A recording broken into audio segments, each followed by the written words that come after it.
Okay, so good morning, everybody, and you are highly welcome. So I'm overwhelmed because um, Dr. D here is like my father too, one of my dads, and I'm actually very excited. So we always say in our culture, if you don't have your dad anymore, or those who even have, and they're not around, you see the fire somewhere, you can come and gather there and warm it together. So this is the feeling I have for today, like a burning flame that I'm sitting here to actually feel the warmth. And it will be a 2 hour session today. So just arm yourself because we're going to allow him to talk.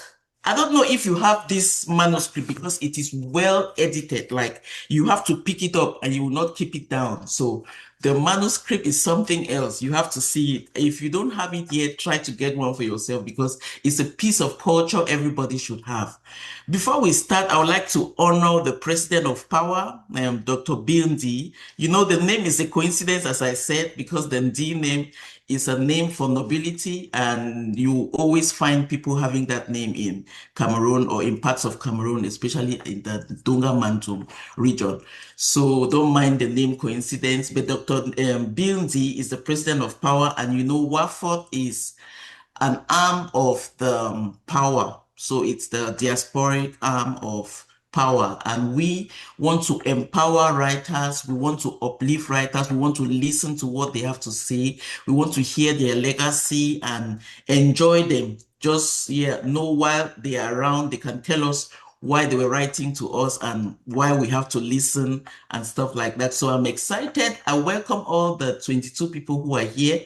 And I know it will be increasing because I know the typical African timing, people tend to come late.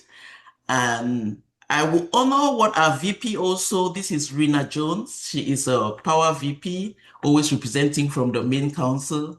And yeah, that's it. So thank you for coming. And I will hand over to the anchor who is Rumbi Chen. But before I hand over, you know, my title says I have to start this with a word of prayer. So I will beg you to close your eyes a bit for a word and then we bless the day and start. Father God, we thank you for today. We bless you for family, for friends, for the Writers Club, the Writers Association. We thank you for power.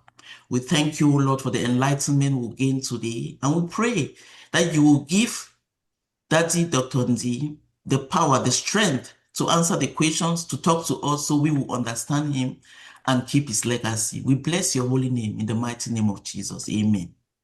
Amen. Amen. Yes. There, I hand over now to Rumbi Chen, our anchor. She is our one-on-one anchor here. And yeah, over to you, Rumbi. Thank you, everybody in the audience, and I'm honored to be talking to you here, Dr. Anthony D. It's been a pleasure. We've always looked forward to this day, and finally it's here. Thank you for taking your time. And before I step into the activity of the day, I want to acknowledge again the Power President, Professor D, and the Secretary General, Dr. Wale Okediran, and all our esteemed members and family and friends who have joined us today. And there are some words which I could not pronounce in this book. So mind me, correct me if I say some words wrong, just a disclaimer.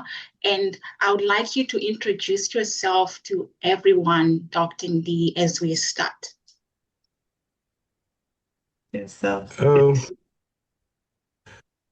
am a retired associate professor of history, and I pursued further studies at the University of Ibadan, Nigeria, where I did a degree in education and history. After that, I proceeded to the School of Oriental and African Studies, not immediately though, for further studies in SOAS, School of Oriental and African Studies, University of London, where I pursued a master's degree in African history and continued continued to the PhD level in African history, all from School of Oriental and African Studies, University of London. When it comes to to the profession, I am a teacher by profession, and I have long experiences in educational administration at both secondary and university levels. And this took me until I retired, some 35 years, which is perhaps what some of you have for a whole lifetime. You spend that time in carrying out uh, in exams at university, secondary school, and professional levels. That way, um, I was a member of the final award committee, of the Ministry of National Education, Cameroon from 1984 to 1993. I was also a member of the GCE, Cameroon GCE board until 2010. And there I had, I occupied several capacities. I was a chief examiner, a moderator, assessor, subject panel chairman, member of the final award, member of the executive examinations committee. That's the highest body of the GCE board in Cameroon. Then that took me till 2010.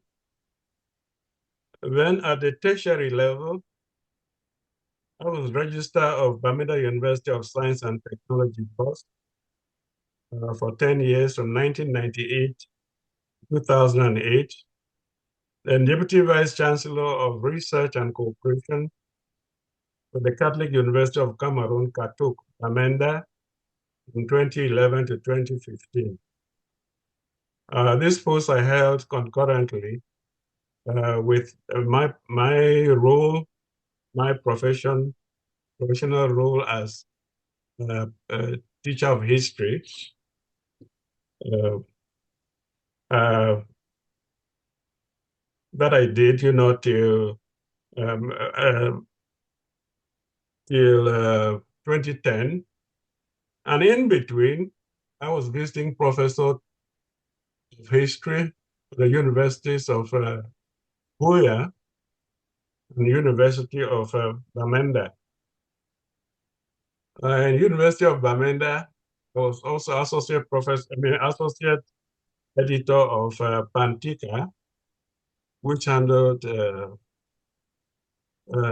publications in history, for the grasslands. And that is that, by way of just a simple introduction. But for publications, I think I have quite a good number of publications which I can refer to here, beginning with Mill Missionaries and Mill Missionaries, the Prime Partners, Nation Building. That came up in 2005. Then there were two publications. You have Southern. We let me just make this correction here. Instead of just saying Southern Cameroon, because of whatever political influences there were in Cameroon at the time, you could not use the word Southern Cameroon. So you say Southern West Cameroon just to avoid getting into conflict with those in authority. So there were two volumes I came out with, which were actually to serve as corrections, because there were a number of issues doing rounds, people making statements that were far from what history, could defend. So I had Southern West Cameroon, the other one, Southern West Cameroon revisited, 1950 to 1972. Just make some corrections that you had come up. Then there was a second one, Southern West Cameroon, revisited still, but this time it was north-south, north-south-west nexus from 1858 to 1972. Here, the point was to emphasize what people saw as myth, what others saw as history, and what actually was real. And the date 1858 was taken because of Alfred Staker, when he came to Cameroon, and the name Cameroon comes from around that time. But when we talk of Amber, Amber's Bay, it all goes back to 1858. So that's why I choose that date to show that the link you have between Victoria and Gambe already were there, that far back. Then since then, I have had other publications. There is the golden age of Southern Cameroons, vital lessons for Cameroon. I would like you to listen to this again. The golden age of Southern Cameroon, vital lessons for Cameroon. If I am here today, it's because of that book, because I some sort of brought out the weaknesses that I found in the system. They didn't please the authorities. And whereas when we in Cameroon, the fear was that of amber. But in my own case, it was forces of law and order who invaded my compound, made it difficult for my family, and we moved out to Texas in 1919. 2019. Am I right? 2019. 2019, yeah. So it's my children who have been taking care of us, my wife, and that is, when I talk like I do, the memories of my wife and my daughter keep coming up, and they make it difficult for me. I just feel getting choked because she passed on here just last year, and before that, I lost my first daughter in London. So it's all been, this type of memories that one has. But we grew above memories and live the reality of the time. And that's why if I am here, is to share whatever experiences I have had as a result of being evicted from my own country, where I said nothing on earth will ever shake me out. My wife and myself had just been to India for medical care. When we were coming back, the compound was invaded. One of the themes you have running in the book is seeing how God writes straight on crooked lines. And whether you believe it or not, I do, that God has been responsible for whatever has happened to me for the past, for the 23 years talked about in the book. Because every time something was about to happen, something else happened that obviated it. We had just come back from India where we went for treatment. We were in Douala with my daughter, Nasang. And 3 days just before we were to go to Bamenda, my wife suffered a sprain. She went out to get some replacement or to get a microwave, am I right, in the house. And within those 3 days, my compound was invaded by over 55 military men who ransacked everything. And I think yeah, I mean, she would be there to even tell you, because my Laura. She was there in the compound. I think they even gave her a slap. But then I was not there. My wife was not there. That was it. So when we talk like we are doing, all these memories play, they come into play. And she only went back to the coffin to be buried. So you understand where I'm coming from. The beautiful house she had built, everything, never lived in because of whatever is happening at home. So that said, it goes, you can find a lot of what was responsible for that in the golden age of Southern Cameroon, vital lessons for Cameroon. So this was the book that got us out of Cameroon, and I've been here. Oh, what else can I do? Back here, I think I'm getting ready now. Back here, I have been with my daughters, Antonia and Milen, and a host of other people taking care of us. But there's no place like home. I miss home. I miss my wife and my first daughter. But those are the things we live in life. I think all of us have gone through that experience. So Ango knows that her uncle, myself, we're so bonded that you would think uh, we came from the same source.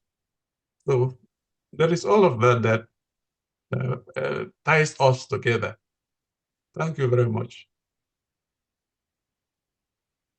Please accept my sincere condolences on your great losses, and I'm sorry you have to relive these moments again, the traumatic, events that have happened.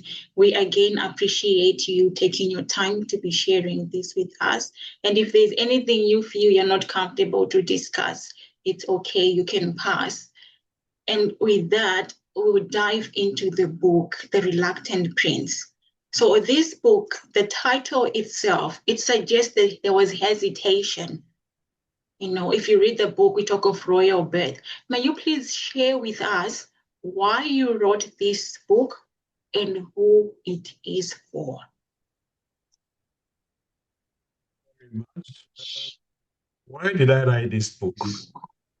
I have a friend, the closest friend I can have in that type of the description, Thomas Manson, Canadian.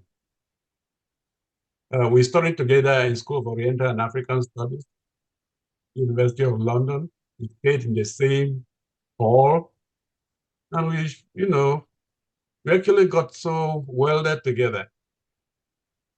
And coming from Canada, he visited us, my family, in Cameroon, I think over 5 times, and got titles in the traditional society. Then merited them because he had to undergo a lot of examination. He had to be tested. So he qualified for what he got. So the point I'm making here is that you got to know the problems I faced with this succession crisis in Bots. And when I was visiting him, his family in the beautiful British Columbia in 1998, he invited me to his law firm, Sell and Dumolin, a big law firm, and a big crowd in the audience to talk about the succession crisis in what which he knew he lived part of. If you look at the book, it's there with my mother. So he wanted me to tell this story to members of his law firm and other interested friends. When I told the story, it was so well received. I don't know whether they received it because it was simply out of curiosity or You got as much as you would get out of it coming from Cameroon, coming from Africa. But that is how the book came to be written. He was part of the story. He wanted the story told to a wider audience. After I told the story, he said it ought to be written. So the first draft was written in 1980, provoked by not provoked, got about by my friend Thomas Manson. And from there, it has evolved where we are. And at every stage, you find that, there are reasons for many more people who want to know what is happening. So I think that's all I can say for now about how the book came about. This is an experience that ought to be shared because it is not only, we talk of Mbot is a village in Donga and Mantung division, and it is one of three, Mbot is of the Wiwar clan. We means people of, War is clan. And then you have We Tang, people of Tang, the Tang clan. We have We Ya, the people of Ya. So there are three clans that make up Wimbum, of which we were, with Mbot as the leading village, is where I come from and where I was supposed to succeed the throne of my brother in 1985 as the form. So it's a tripod, or whatever you call it, tripod of the Wimbum. The Wimbum comprise, the Wimbumai tribe, and comprise We War, We Tang, and We Ya. You come from the grasslands, the three stones that make the fireside. The pot will not stand if one of the stones is out of place. So we have learned to live together. And our traditions are interwoven very intimately and very intricately. That's how the story emerges. Wow. That's a beautiful story unfolding. I had to seek help from Professor D. So what I'm about to say, pardon me. So on the title page, we see noblesse oblige, and it also says in quotes, only by reason of his birth. And then there's a Bible verse from the book of Luke. May you please unpack this for us in relation to the succession story in the book? Very much. And when I first got through it, I thought it was only a boom thing that, anybody who want to succeed, particularly, in Bot, in Abond and Jeboar, had to have been a child who was given birth to on leopard skin, could be the lion skin. No, the symbol was always one of power. And when you talk of the leopard skin, it means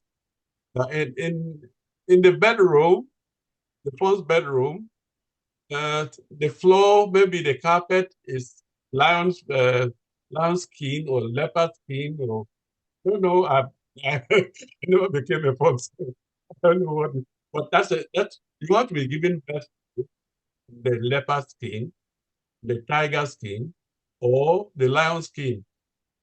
And that limits, succession to a small number of people.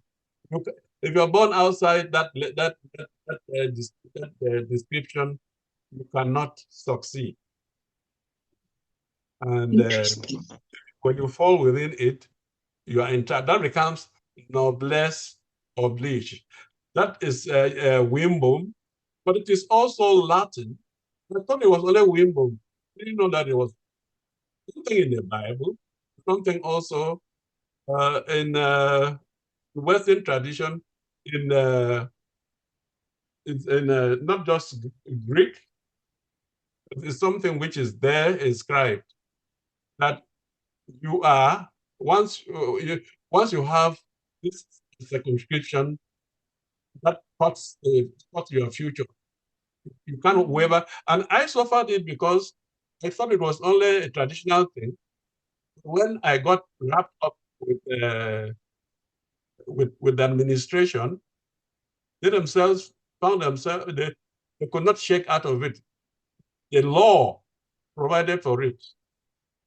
So if you refuse that you were given birth to on the leper scheme, you refuse to take the whatever honor or whatever difficulties go with that with that circumscription. Who do you expect to take over? So that was a question I faced traditionally, and which I also faced legally, strangely. And in Western tradition, that's why we have noblesse oblige.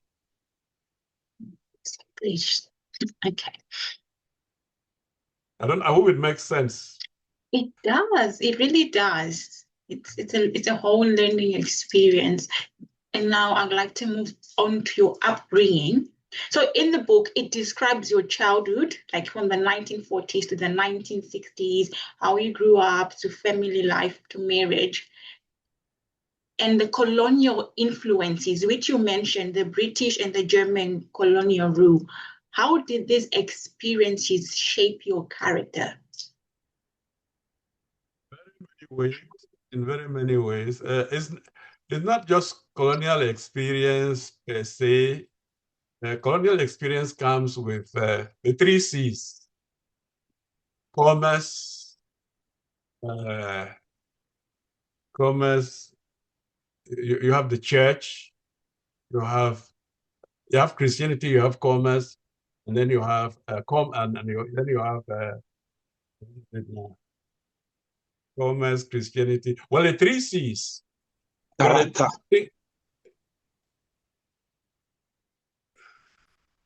Somebody said character, Dan. Yes, character, I know. Okay. Go ahead. Keep talking. No. Commerce, not character.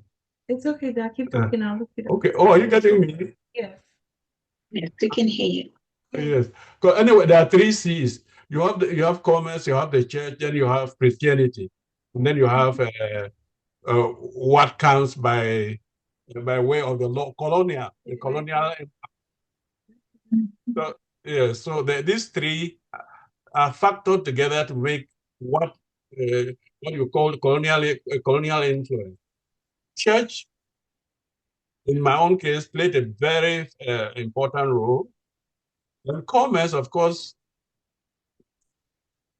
travel, interaction with all that happens by way of what you eat, what you wear, all these are parts of commerce.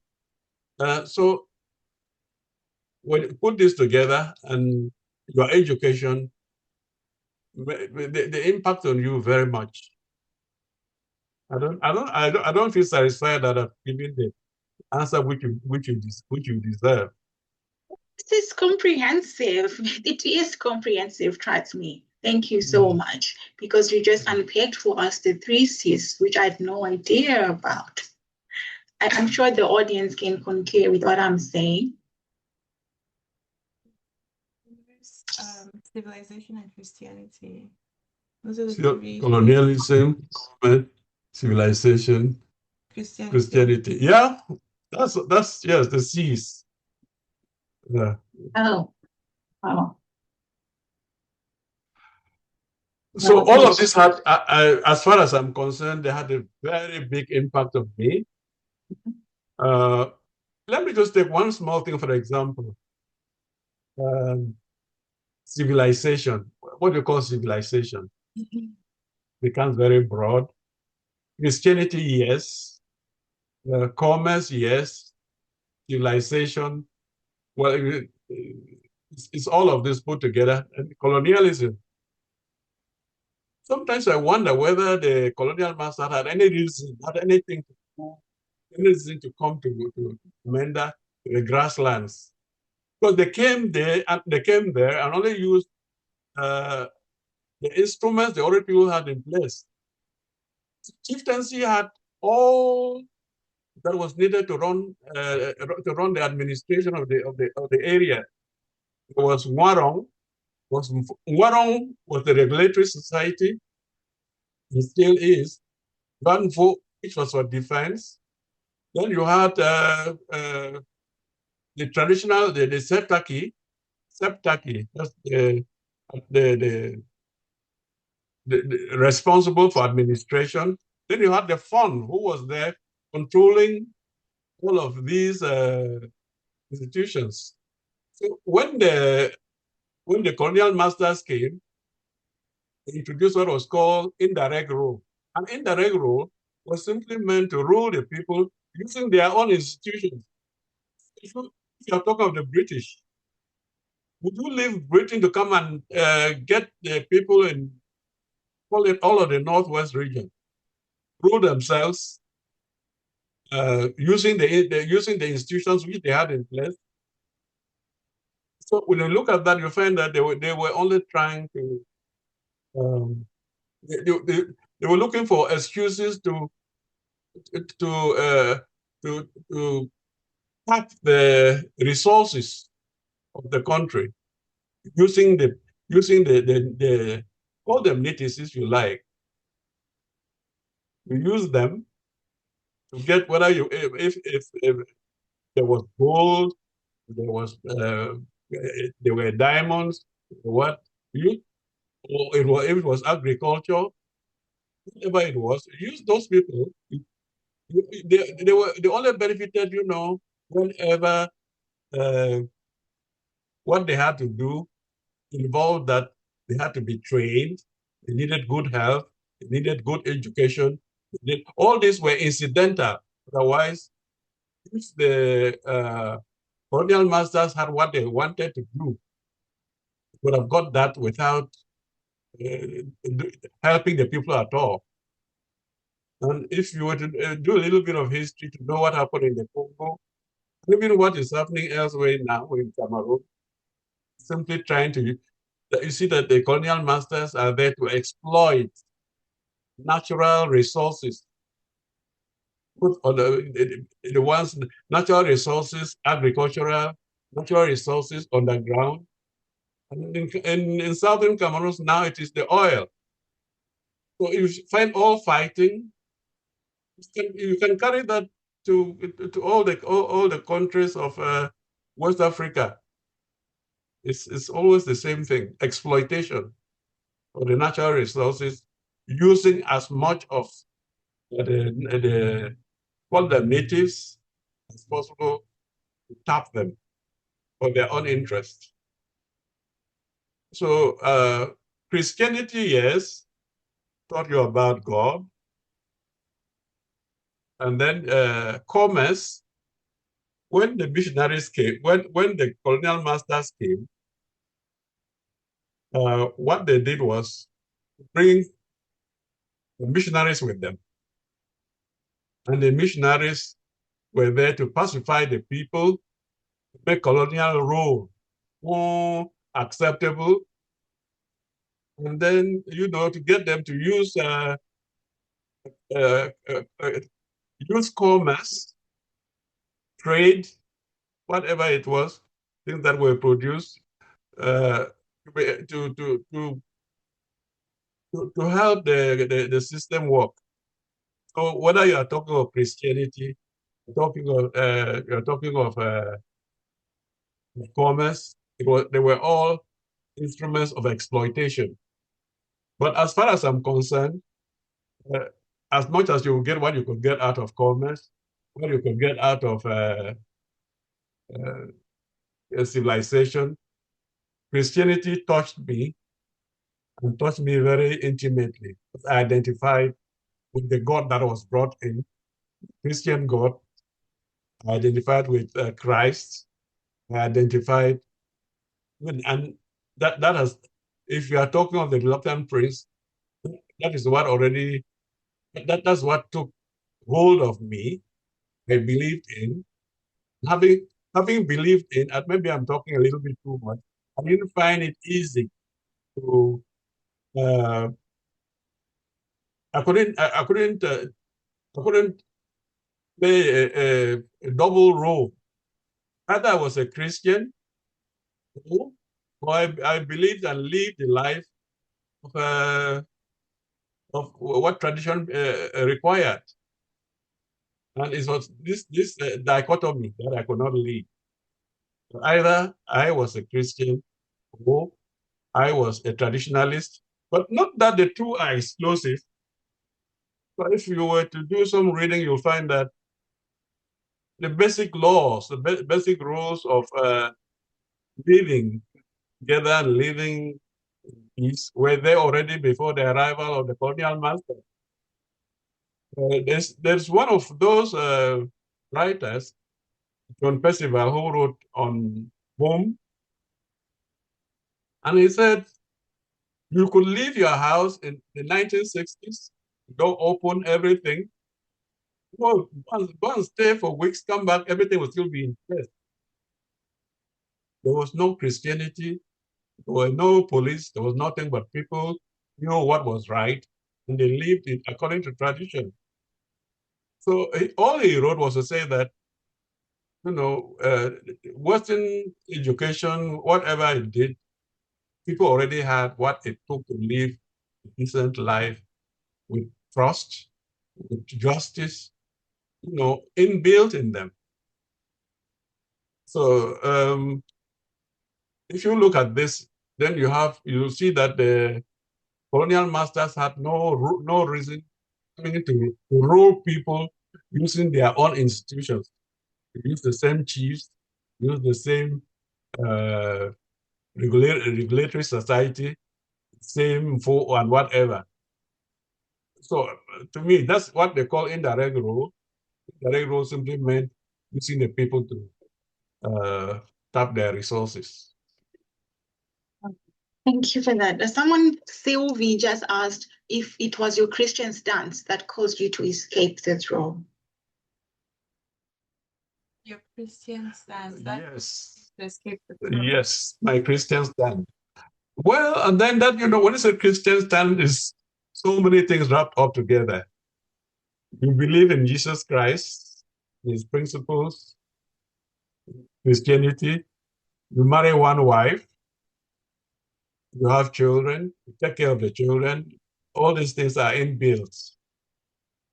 And if you are going to have one wife and you are going to succeed as a firm in a situation where you become, you call it a polygamist,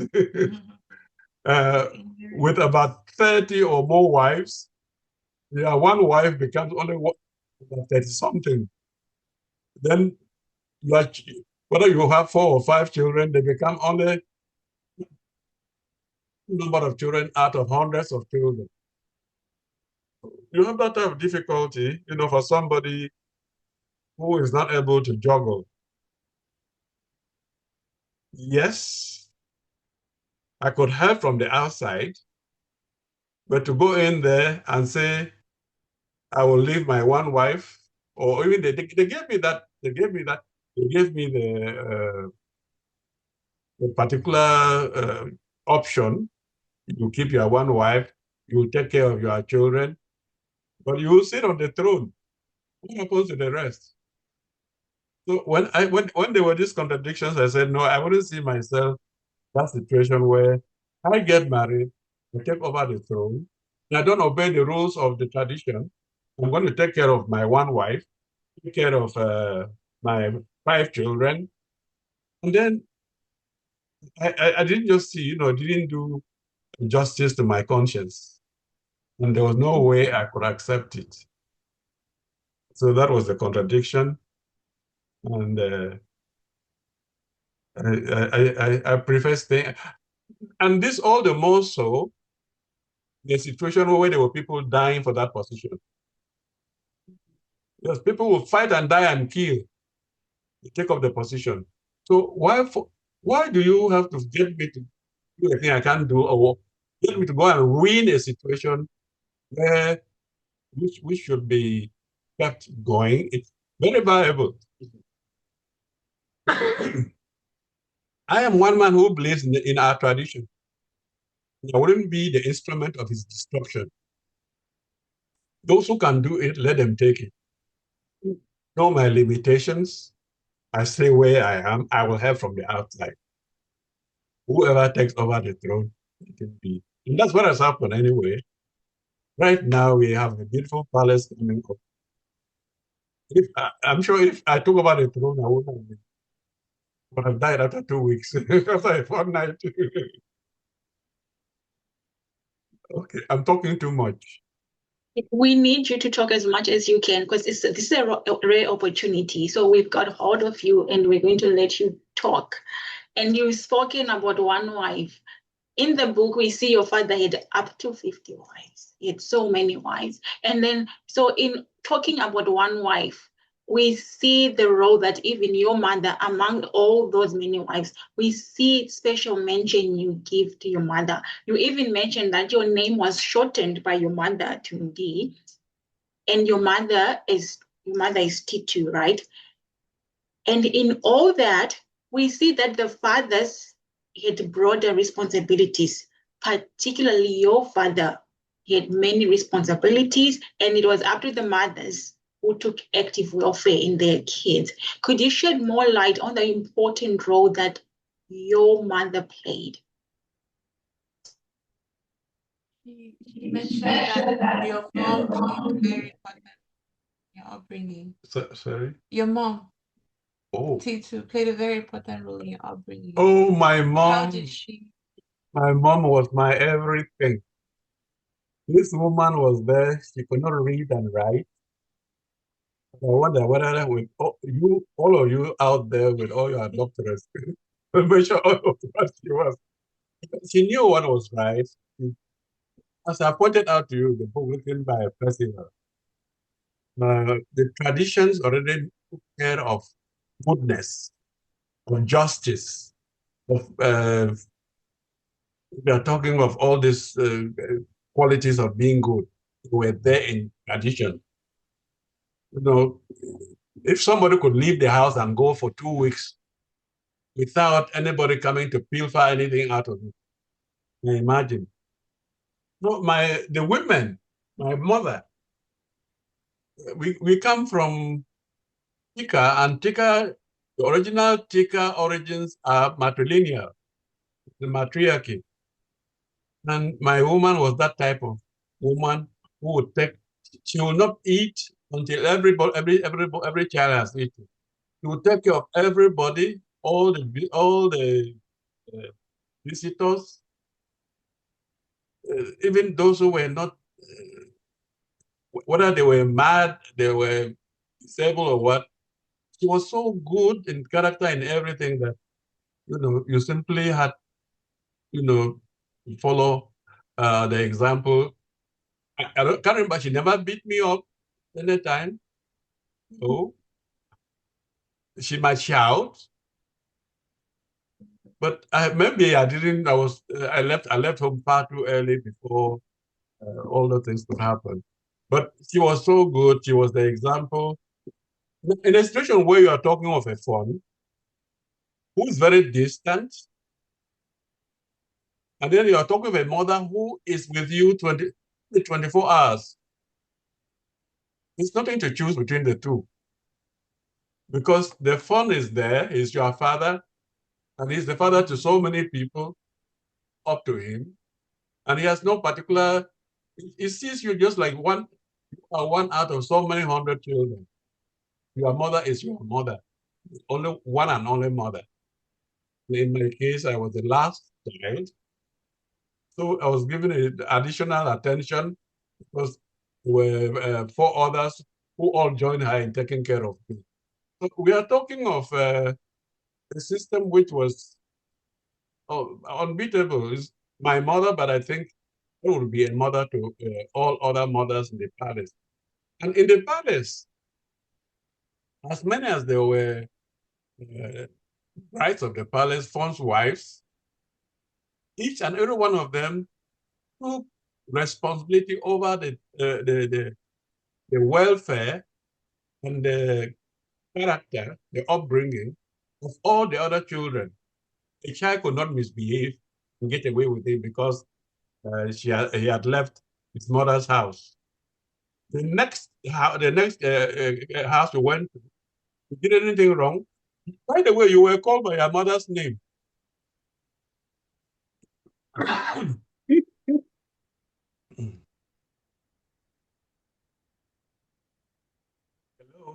Yes, keep up there. You were called by your mother's name. So I was Ndi. My mother was T2. So I was Ndi T2. And if you did anything wrong, the name is stuck to your mother. And so the blame, the blame, is it what? The thing you did that was wrong becomes identified with your mother as well. No mother will want to have that happen to the son. So we are talking here of a situation in which every mother was a mother to all the children. They took such good care of the children that the children could not misbehave and get away with it. So it was my mother, but also my mother as one of the many women who took care of us, who were children of the palace, called them princes and princesses. So that's how it went. I don't know what else I can add. Sorry. He breastfed you for 5 years. Oh. Sorry, go ahead then. Okay. I didn't get what you said. Oh, I was saying she breastfed you for 5 years. You were breastfed until you were 5. Oh, I should have said that. I should have. Let's see. Yeah, listen. Oh Lord. I hope you understand that at my age, I'm 82 plus. I have some difficulties, and it's my youngest daughter sitting here and taking care of me. Then, so she's helping to interpret what you are saying to me in many cases. If we are talking of care being taken of children, me, I was the last child, and in my family, and I sucked my mother's breast for 3 years, 3 or 5 years. 5 years. She would go to the farm, come back, and I'm just sucking breast. So you had that type of care being taken of you, and the bonding was so strong. I don't know, there are no words to describe it. And then, we grew up also in a family where my mother was old as she was. She died at around 80. But we never used any prefix in calling her name. It was simply Tito. My eldest brother called her Tito. All the other children call her Tito. And I grew up calling her Tito. Not Mama, this, not that. No. And she was happy being called that way. Now you must be doctor, you must be Mr., you must be this. My mother just enjoyed being called that way. It was an act of intimacy, act of love, and she was so amiable. So that's the woman we are talking about, and typical of many of the women at the time. They brought up their children. You've mentioned that like every other mother was taking care of all the palace princes and princes, right? To make sure they have the right character. So how did values like generosity, truth, respect, honesty, and obedience influence your early life? I understand this was part of palace etiquette. How did learning generosity, truth, obedience, respect in your early years, how did it affect your life? Oh no, those were the rules that were ingrained in everything. Respect. We had the rule: children were to be seen and not to be heard. So you respected everybody who was older than you, and that's why there was always this epithet. My elder brother, my elder sister, it was always that, and that's why in my family it became something matter that we call my mother directly by her name without any prefix. no mama, no this, no that. And that that in our own way made us close to her. But elsewhere, you respect. So if somebody was older than you by 1 year, give that person deference, respect. Uh, Respect was the key word. Then obedience, it was such that, there was no chance of you, once you were asked to do anything, it had to be done. And I grew up doing that because that did not only happen in the home, it happened when I went to school. Everything was simply, I went to school not because anybody asked me to go to school. It was curiosity. The school was next to the palace, the shared boundaries. I went there out of curiosity. They played music, they marched, they did all sorts of things. So I went to school before I even knew. By the time I knew I was going to school, it's already uh, big enough and had passed. In those days, there was standard one, infants two, standard two. So it took you about 6 years before you went to standard one. And then before you went, I don't know how I can describe that to you because the schools were few and far in between. And I came from an area which was a feeder, the school was a feeder school to other a bigger school, Tabiken. So by the time you finish advance one, advance two, standard one, standard two, and you were now going to standard two, which had to be in the next village, it was already quite a jump. You were big, and you could actually walk and do things on your own. So the training I had at home, obeying, doing things the way you had to do in accordance with the dictates of the tradition. When I went to the next village where we're continuing our education, it was even more tedious because instead of three, now three would be the equivalent of if I went to school at the age of 6 and then spent 6, that was unusual. The normal thing was that children went to school at the age of 10, 12. They traveled distances to primary school. There was no nursery school. There was nothing like that. So children have to be able to walk distances to come to the. You could not do that if you were not 10 or more, above. So by the time you left the village school, you went to the central school, which I'm describing, Tabiken, you were already around getting to 13. So you could take care of yourself. You took baths in the morning in the pool, in the stream, in the brook. You went to church. You came out. You attended classes.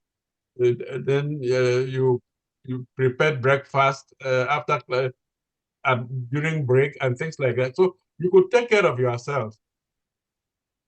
So that's how we grew up. It was all very regimented. There was no room.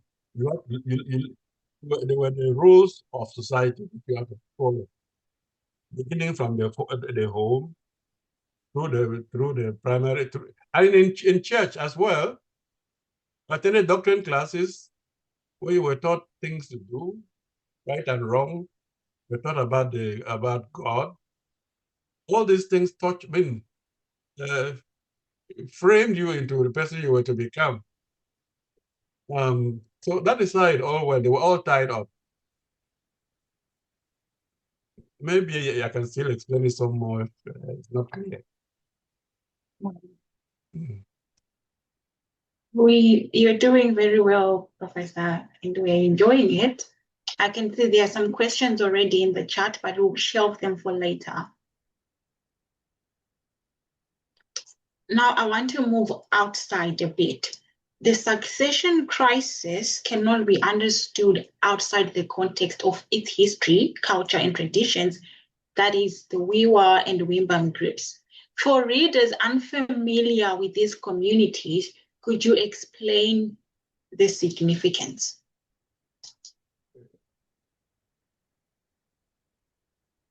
They gave you a description of Jeptang or Witang, Jebia or Wiya, and Jebwar or Wiwar.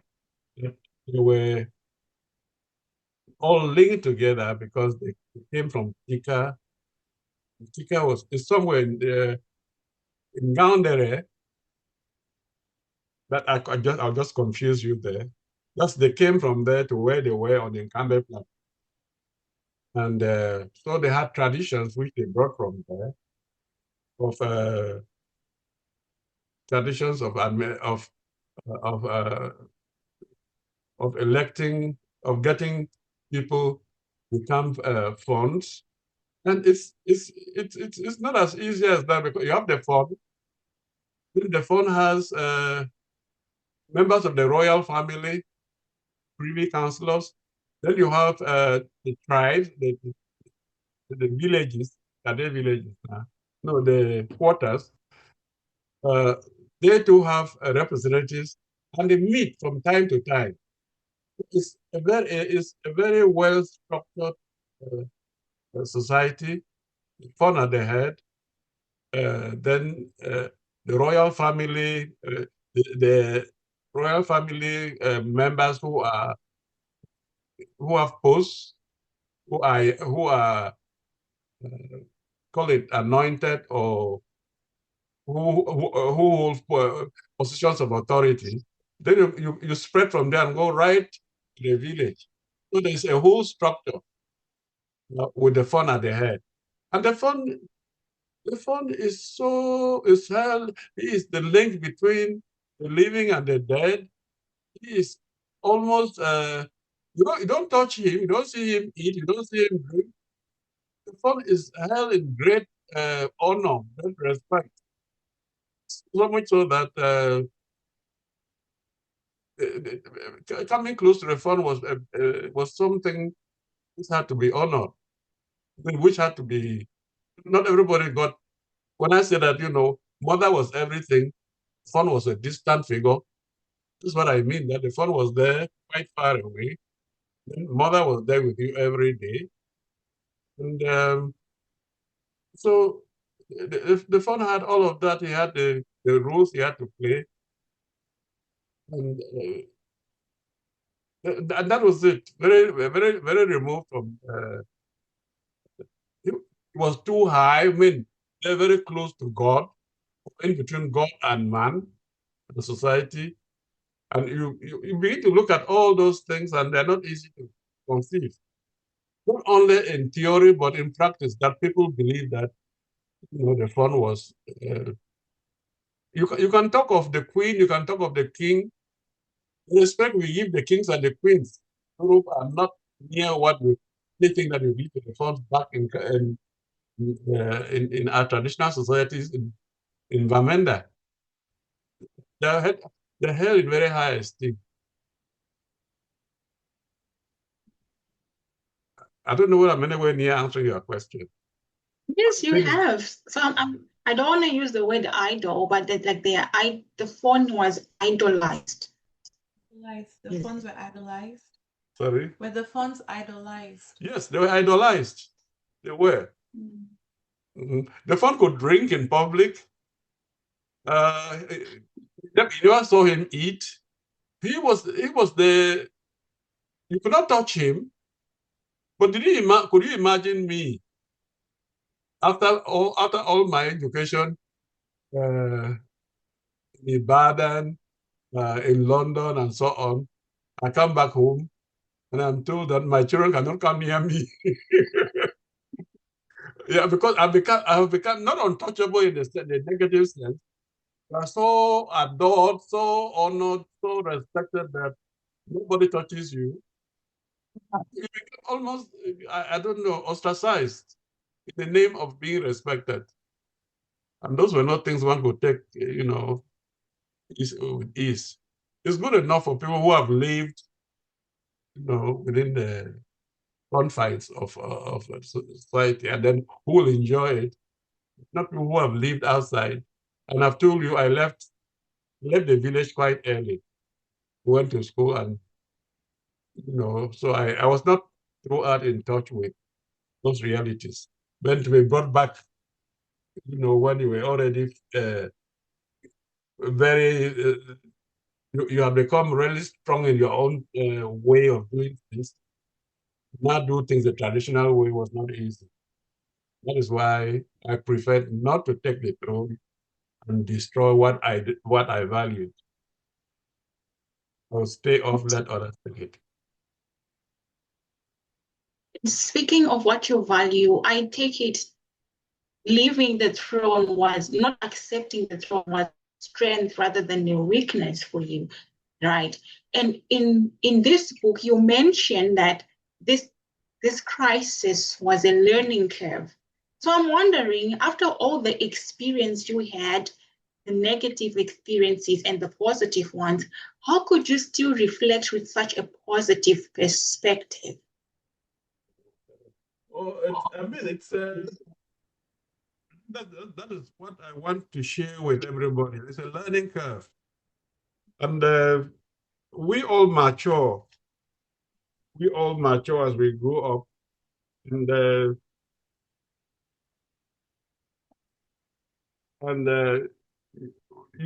are some things which you cannot assume as you grow up. When you grow up, as your horizons, as you rise in the horizon, you see better, you improve, and you develop.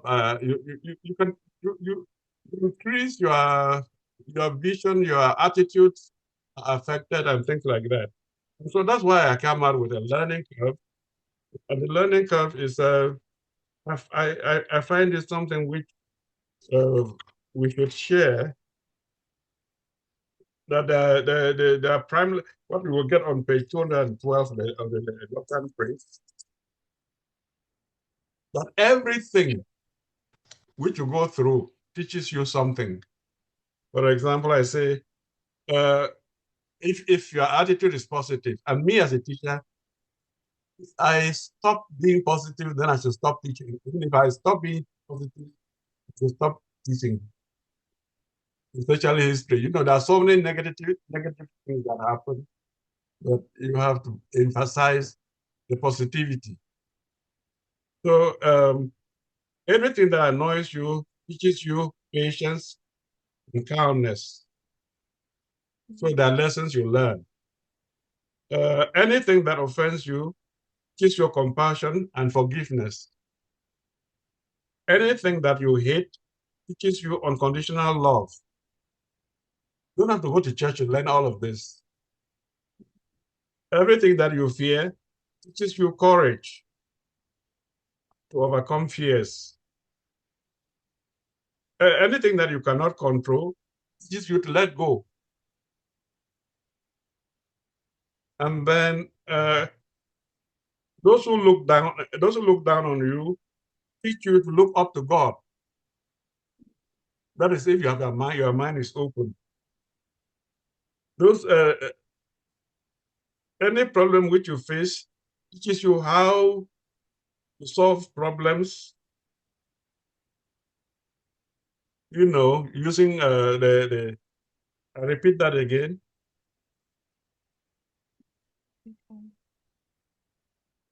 Any problem you face teaches you to find solutions to problems. So you are challenged. I used the word the challenge.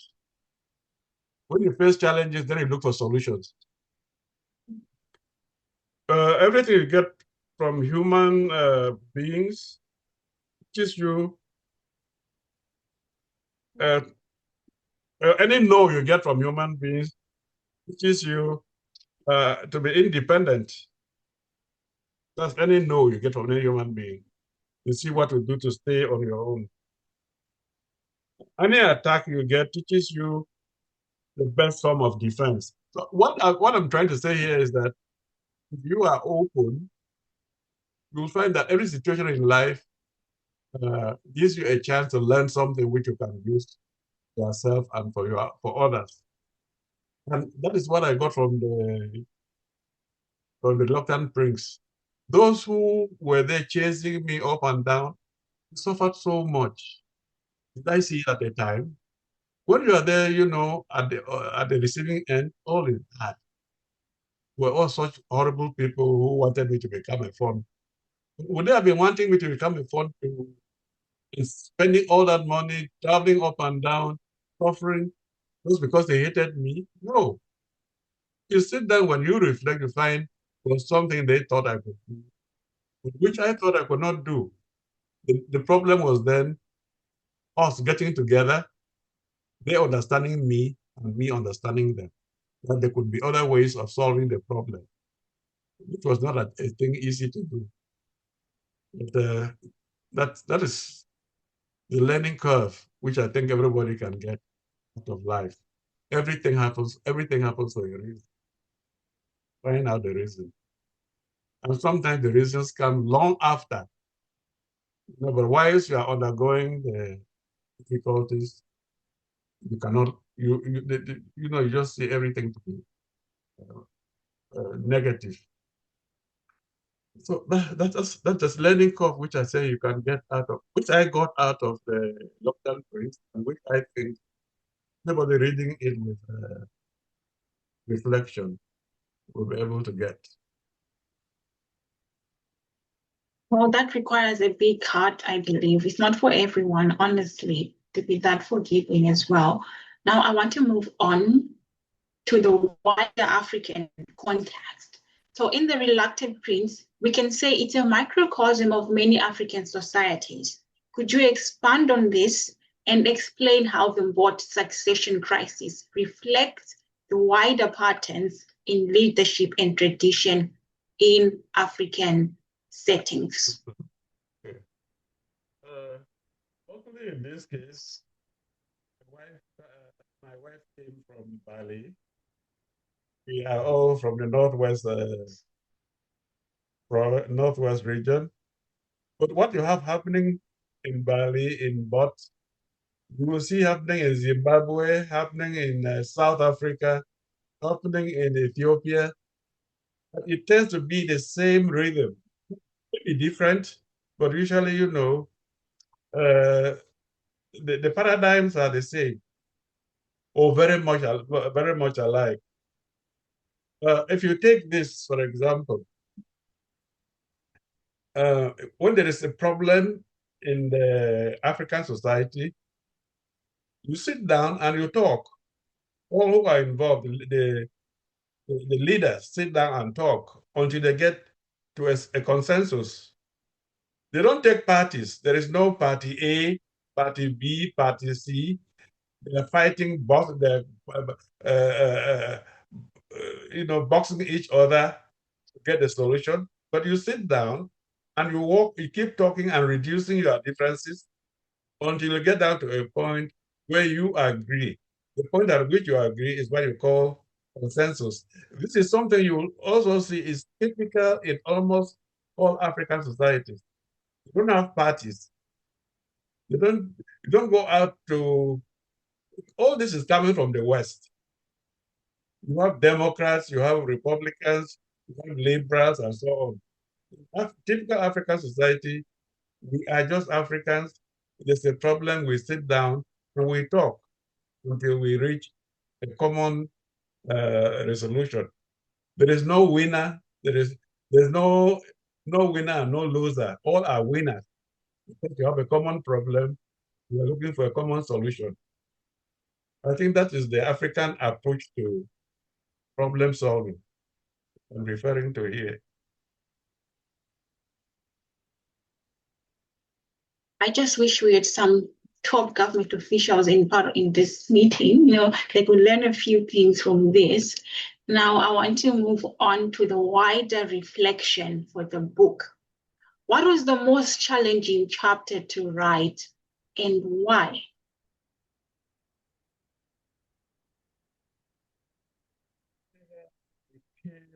This book is not written just by me.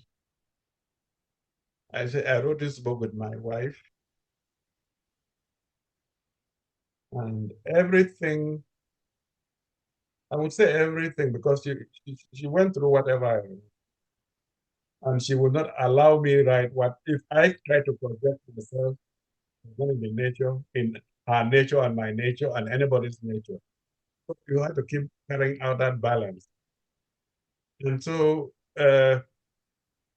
whenever we talk, she comes into play, and all what she stood for comes into play. And I wouldn't even say there's one particular point at which I found it difficult. But, wherever it meant having this conflict between ideas, I always thought that, where would she stand? What would she say? It was not a question of uh, just saying things for saying sake. What does anybody get out of it? Maybe, am I saying anything that you can get? This is useful.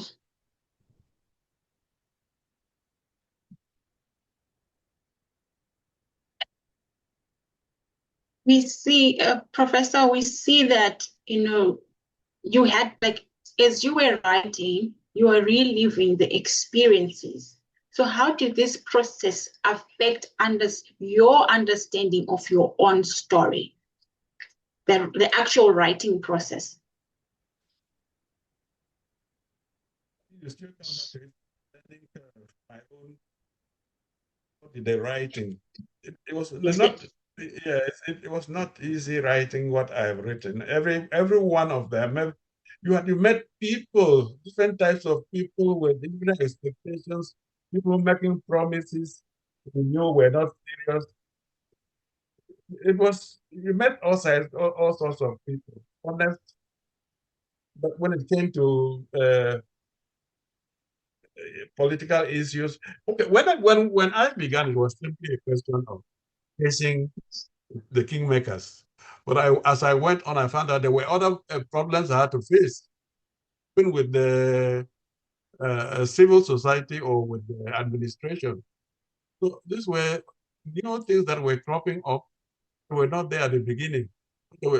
Wherever you went, you had these issues to resolve. Uh, it will mean, going back and looking at the chapters one after another. It will take us all the time. But, imagine being invited all the time. You are going to the bureau, you are going to the governor, you are going to the minister, you are going to this, and each of them had their own expectations. But even worse was that after all that had been done, and I went to the presidency, the apex, the peak, we met the Secretary General of the presidency, I thought the problem was solved, but only to find that the kingmakers and the council in council said to be chosen, let's get this again, to be chosen to become a leader in society at the level at which they looked at me what wanted me to become. It's not your choice. That's noblesse oblige. People see what is good in you and they choose you for what they think you will do. And if you show any ambition that you want that post, that particular post, will not take you. So you see, there was that type of that type of selection that they didn't choose you because you liked it. They choose you because of the qualities they found in you, were useful for the community and for society. And where anybody showed that they had interest, they knew that such a person will come there and mismanage the property, the patrimony, as you are supposed to add to and not take away from or not shatter. So these were things that, the wisdom in all of it is not something which comes easy. And then, okay, there's one thing here which I should share before I forget. The Mbirbo succession edict by Bomsa was very unique. In many of the African societies, African polities, you know, if the leader, the ruler dies, it's very clear the eldest son, well, yes, it's always the men, two women are left out. But again, in both, you know, the women have their own their own hierarchy. And you know, you have the young, when the fund dies, the young girl is selected, she sits on the throne and has all the powers of the fund, you know, by delegation. It's, there is there's a regency under her.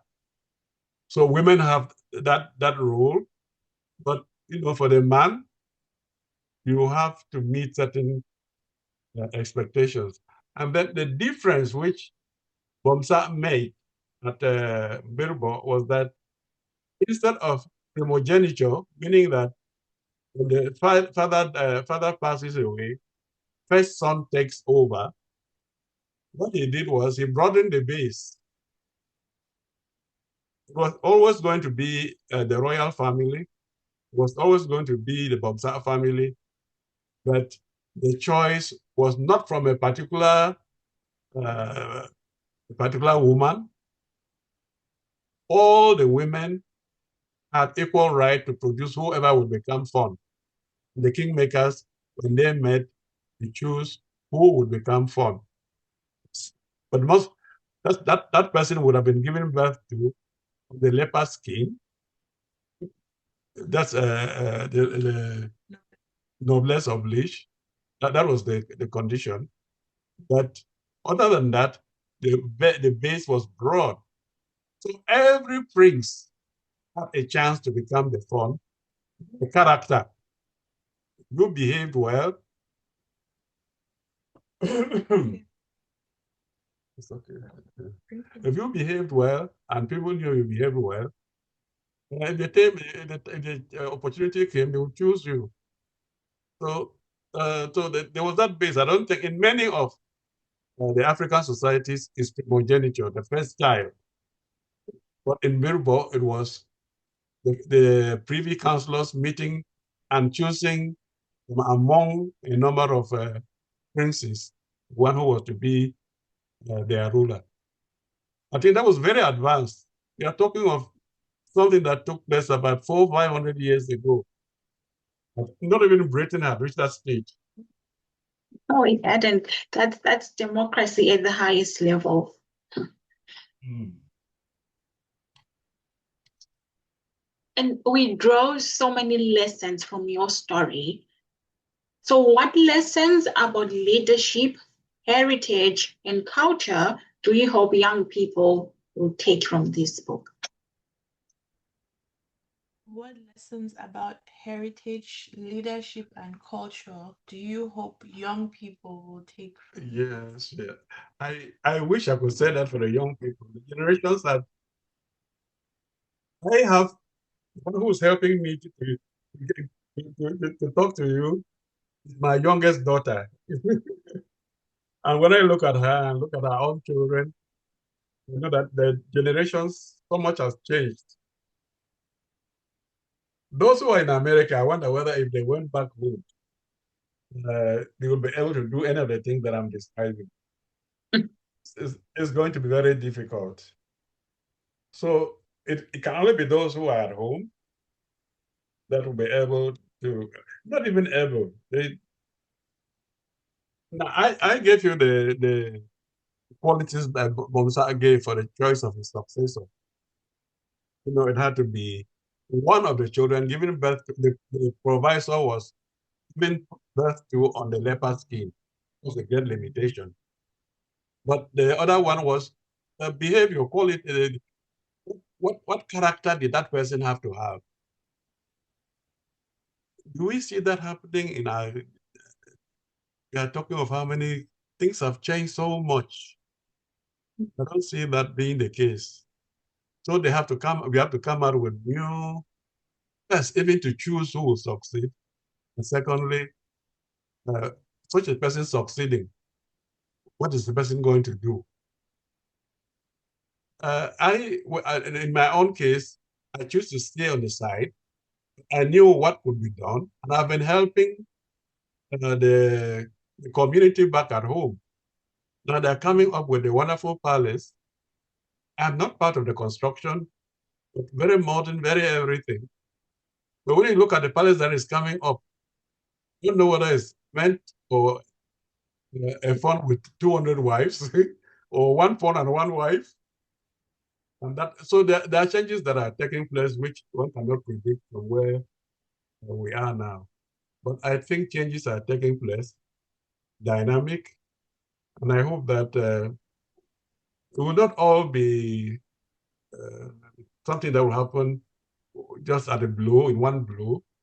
It will take time, but changes are taking place. We are talking about the church.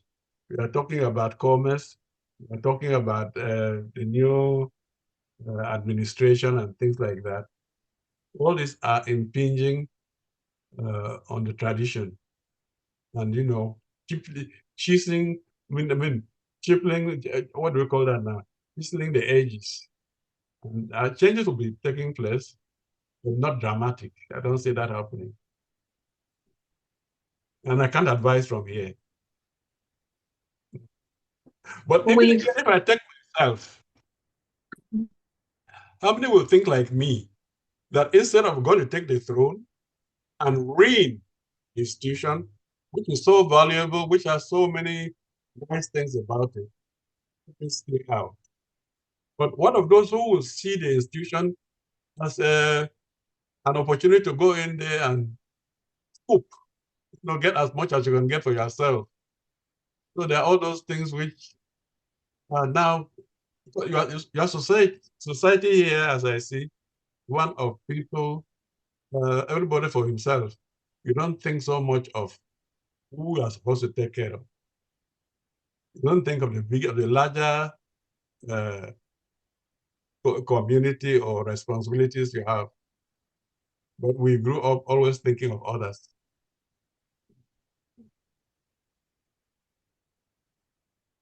Professor, we're coming to the end of the session and we'll be opening the floor. But before that, do you have anything at all, anything, whether from your journey, the succession crisis, or anything at all that you would like to share with the readers as your closing words?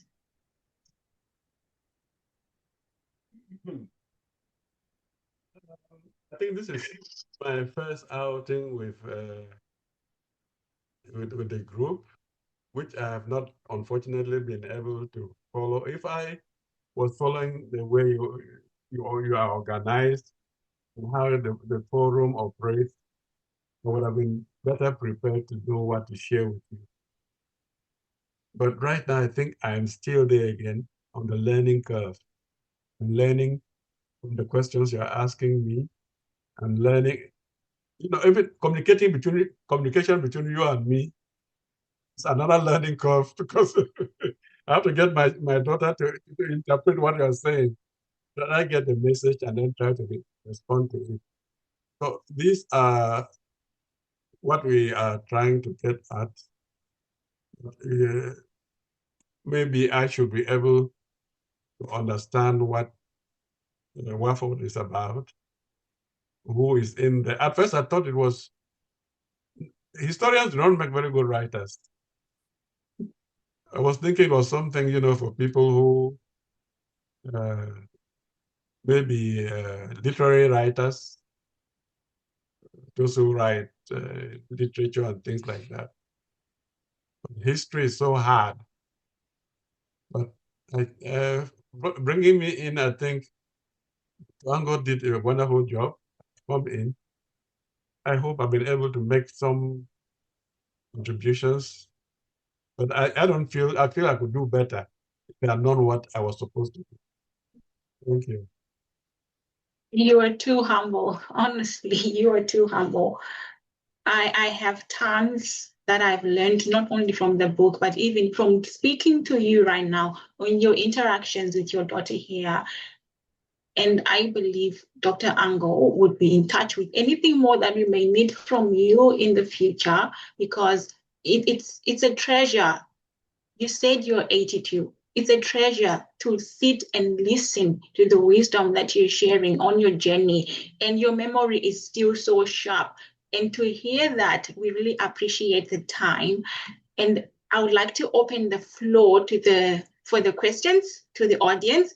But before that, if your daughter is comfortable, I would like to invite her to say a few words to us, anything that she wants to say, and where to find the book as well. Others haven't read the book. She must also share with us where we can find the book. We've posted in the group though, but also for those who are here today. Let me just make this point before she talks to you. When this crisis was going on, she was 2 years old. Ooh. 2 years old. Now she is the mother of 2. Wow. Yes. Wow. So, and she was our concern, her late mother and myself. We were afraid that we would not be able to, would not live and take care of her to get to where she is.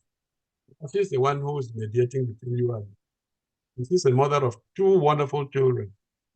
We love them so much. Get over the other. So you've caught her unawares. Let her take over.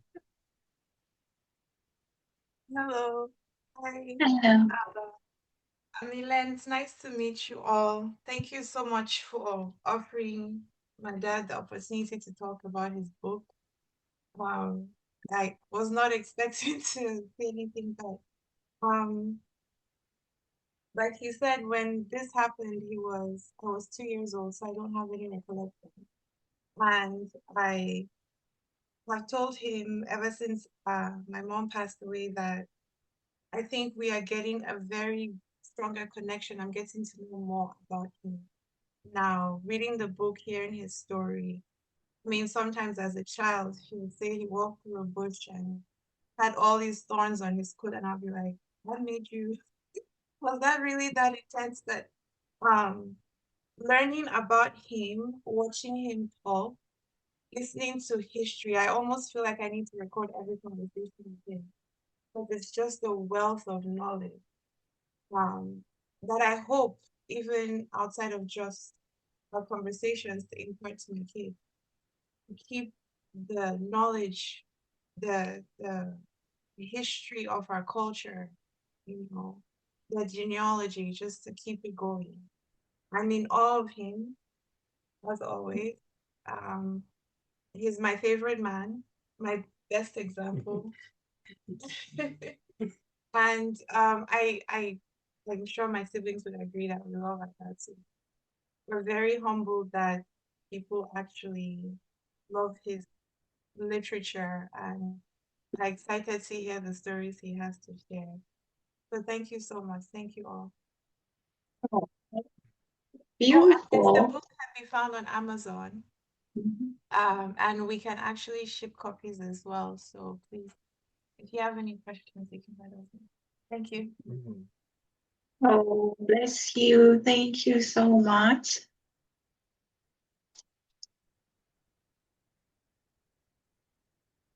Reverend Ango, I'm opening the floor for questions now.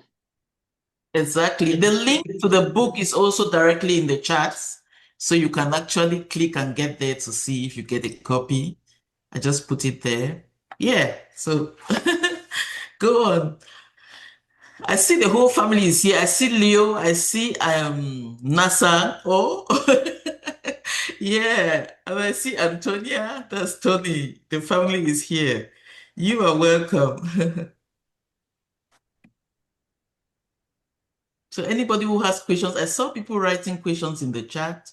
It's open to you now to start asking by yourself.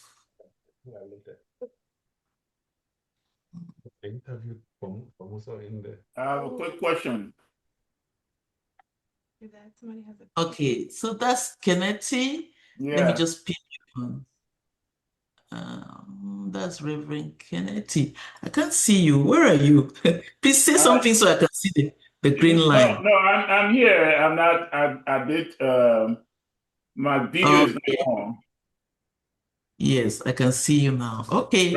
Right. I just have a quick question. I think one of the beautiful things he said was, the selflessness of his mother, and basically he was speaking of that whole generation, how selfless they were, ensuring that their kids were taken care of first. Um, can you tell us what is the difference between that selfless generation that you describe in your mother and our current, generation today? Do you still see that selflessness, or is there more are we a more self-serving generation now? Thank you.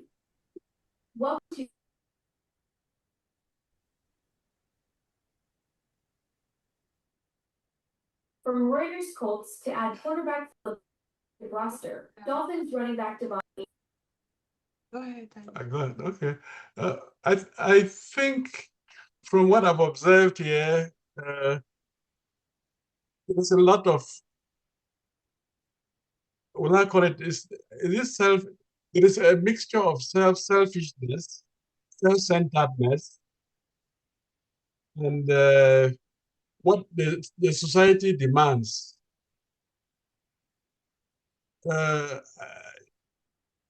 This generation is not one, and maybe out here, it's not a very good example to talk about. If I were back in Cameroon, I may say something more concrete. But here in America, I don't even know how many of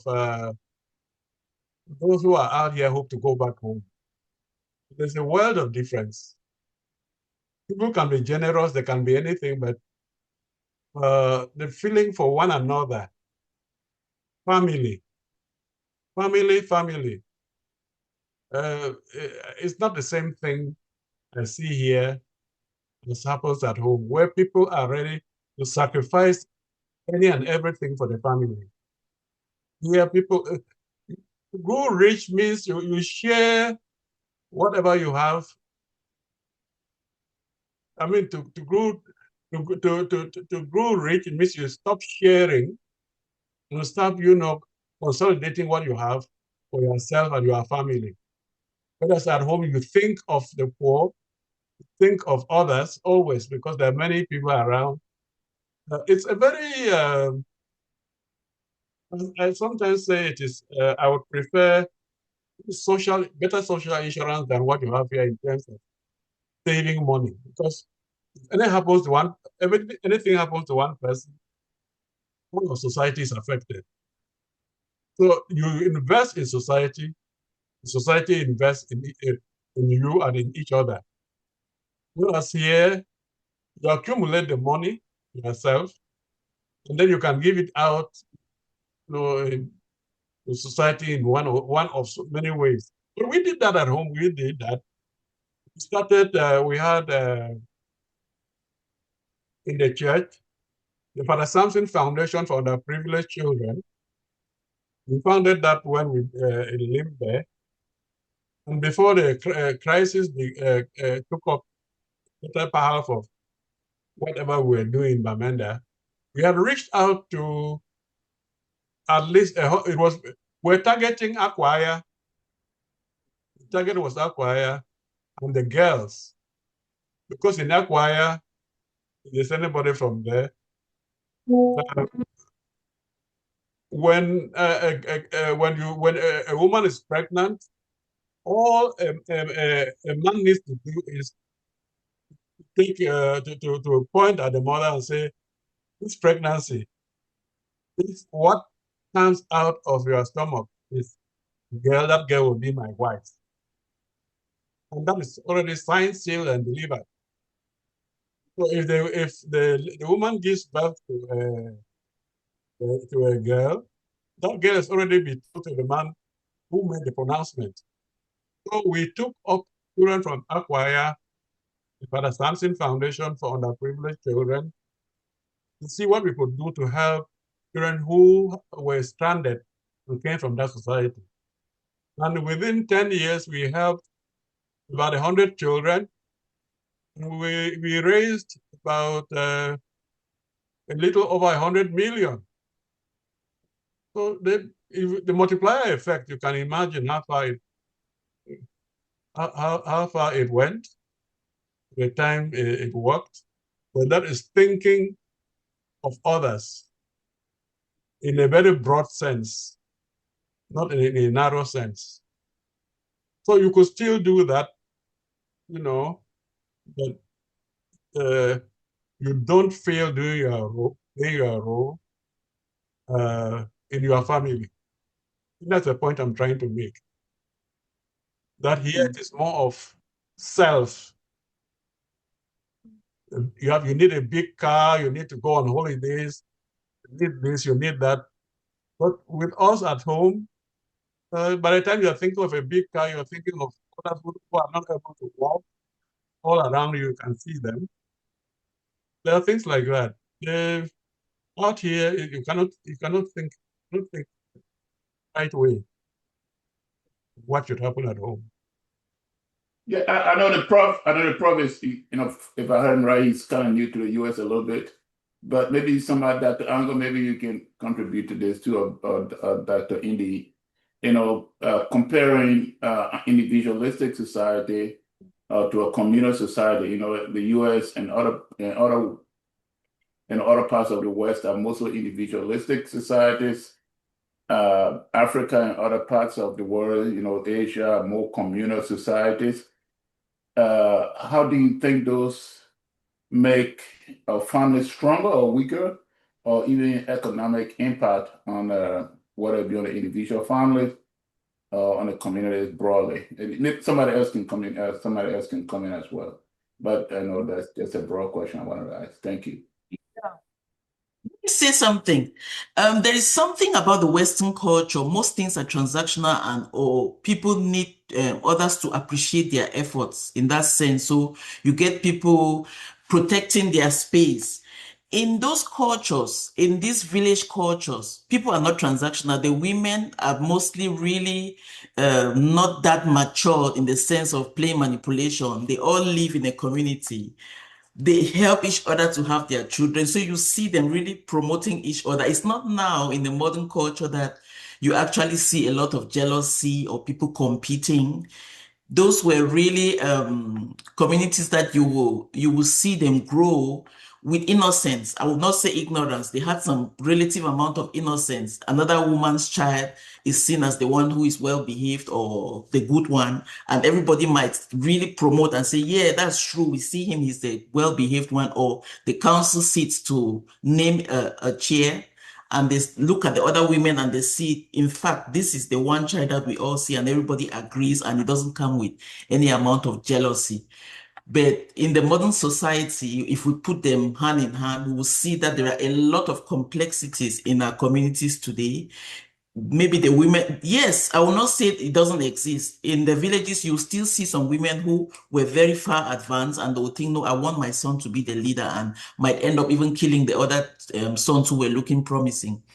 But they were mostly, in those cultures where they get married to so many wives, sometimes they actually inaugurate or they get married to a series of them at once, 7, 8, 10 at once. Young girls who are just like 15, and then they grow in the palace with a lot of innocence. So they help, they try to succeed. When they are pregnant, they are afraid of their life or afraid for their lives, and then the other women try to gather around and support them.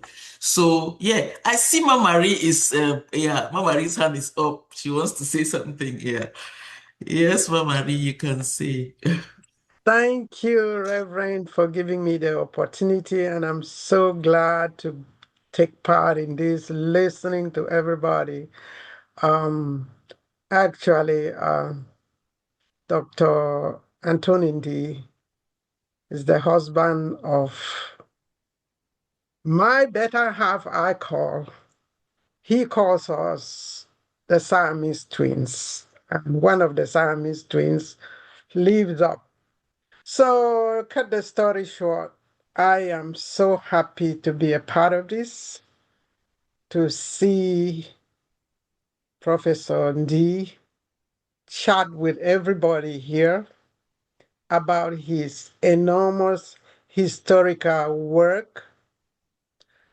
I put something on the chart already. I read the Golden Age in 2005, and I wrote some comment in 2005, and it still holds today. His recent publication, The Reluctant Prince, to me, seems to just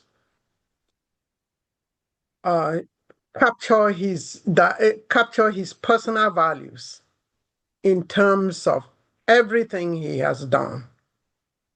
His personal values is the truth about him, about himself, and it allows him to do what he does. And he chose not to go to that palace, but to stay out and support the palace the way he has done. I just believe that so many things he has been able to do for humanity took place because of his own personal values that seem away from being in a palace. He could perform more from the outside.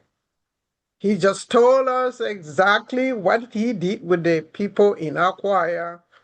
Maybe if he was in the palace, the possibility that he would have done all those things would have been slim or not even happen. So your personal values led you to who you are, 82 years old, going strong. We are so blessed by you, the historical work you have put in place. People may try to change it. People may try to rewrite it, but the truth stands tall. It will never be changed. You've contributed so much enormously to this world that you may not believe. And so I am so grateful for you, thankful for what you do, and will support you until they say in America, you're learning some of the American slang, until the fat lady sings or until God says something. But even in heaven, I will support you. And thank you very much. I just wanted to make a comment. And that's all I have to say. Oh, thank you so much. Thank you. Thank you. Any more questions or even honors on the book? If you've read it, you can actually just give us a review on what you thought. Can I say a Tony, few? Antonia, you have anything to say? Or Leo? I see you sitting there. Can I Did say you a read? few words? Yeah, who is that? Uh, Oh, Mike, yes. You can have the floor. okay. Yes. Oh, I didn't see it's not wanted to talk. Okay. Oh, yeah. Oh, Okay, yeah. thank you. It is good to be here. I joined a little late. I had another commitment. It's just wonderful to be able to hear my elder explain how this wonderful text came about. For most of you here, people like me, this is not only a classic work, but also a very important aspect of our history. When Professor Ndi talks about Bomsa, Bomsa is the first chief of my village, and he had left the village of Mbor. At the time it was called Birbo, and came and settled at Tumbo. And so we cannot do anything in our village that we do not have the visa from the current founder of Mbot, who continues to be our leader.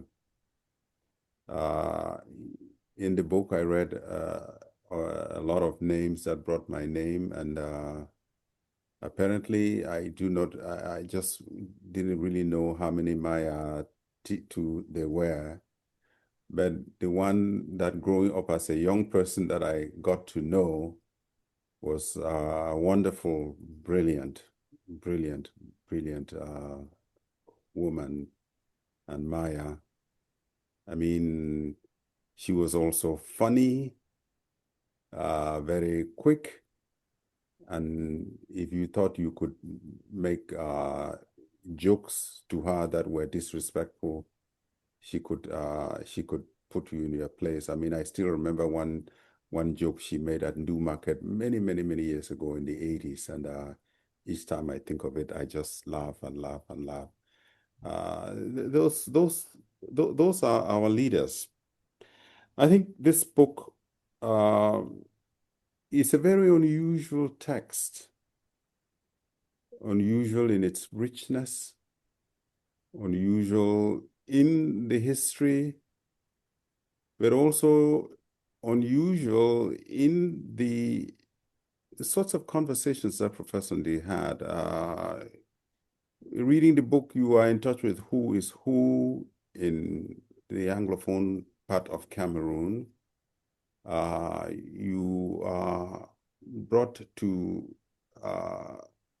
terms with what all of these people did.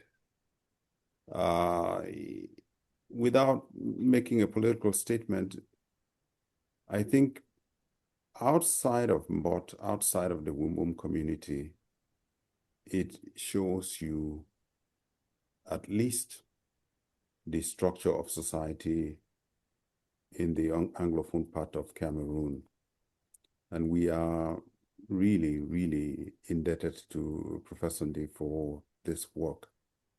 It is a text that our people will go back to and read.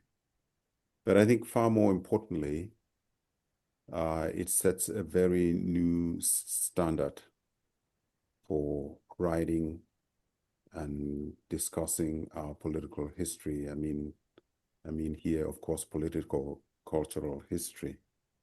So it is just really great to be here and see all of you. I hope that my other colleagues and I can actually write about this work and see that we give it wide publicity. Thank you for organizing it. It is a seminal text, and it will continue to remain because it shatters a lot of assumptions that we have about not only power, but how those decisions about and how the negotiations about succession can be done. Does he want to throw away everything? No, it is a personal account. And it is grounded in the fact that based on certain principles, he decided to take himself out. And taking himself out of the line of succession is not rejecting rulership or anything. It was simply making a statement that others could do it. And we will continue to appreciate this text and learn from it. Thank you so much. And my elder, Professor Ndi, thank you for writing. Thank you so much, Pa. Thank you. There has been a gross humility in describing the home board thing. I'm very emotional about it because my dad used to speak Wimbum, like Odise Limbum, like his own language. So he would tell us a lot about all those villages from, there are a few of them, quite a lot. There was Binshua, Mbot, Mba, all those Kup, I think. There was Tabiken, Jap, there's Binka. There are so many of these villages, and I was always confused. But the only time I went out to Nongamantu was actually to Mbot when Mungo came the very first time from England, and we went to the palace to see the fun and all the other people my dad had been talking about during his childhood. So I actually met all those people, but I've been confused. Please, Daddy, can you tell us about this whole constellation? How did it come about that it is such a scattered, like these are so many people from so small, and they have all funds. How do we understand this whole setup?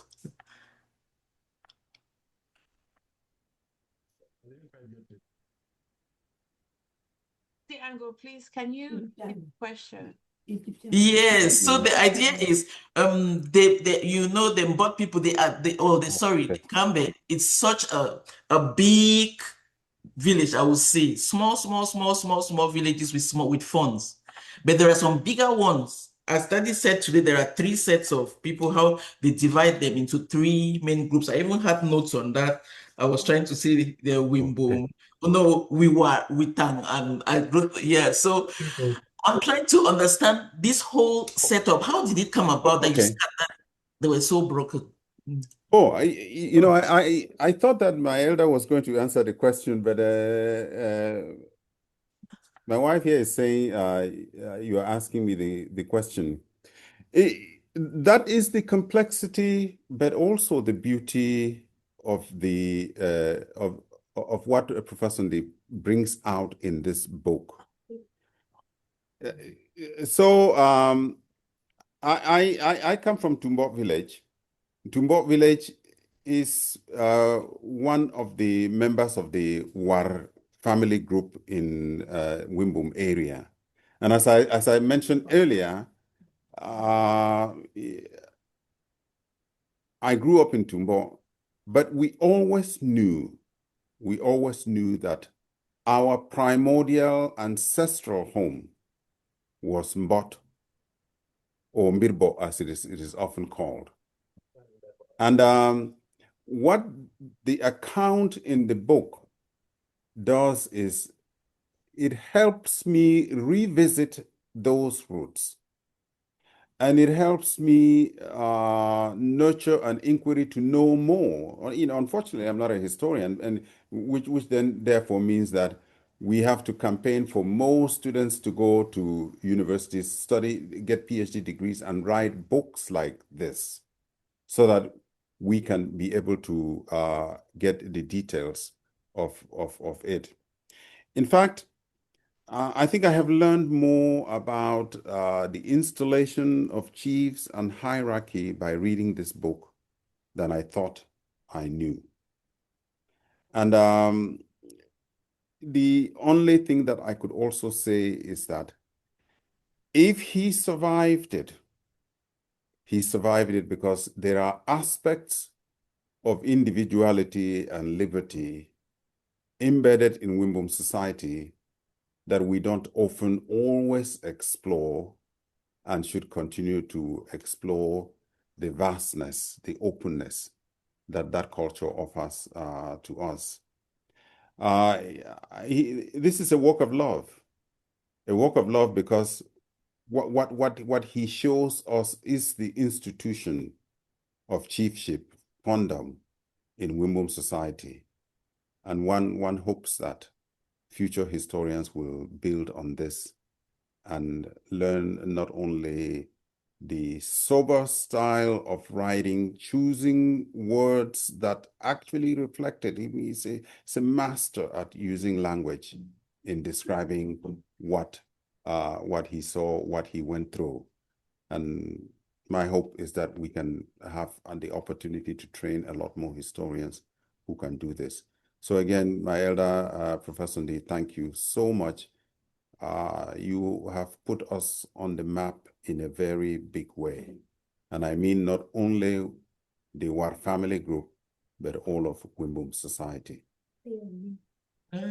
Oh, thank you so much. It gives us a good perspective. That question was actually for Daddy. I wanted to understand why this whole division came about. This different. So there are like 16 villages, if I'm not mistaken, or even more, and some of them are even sub villages.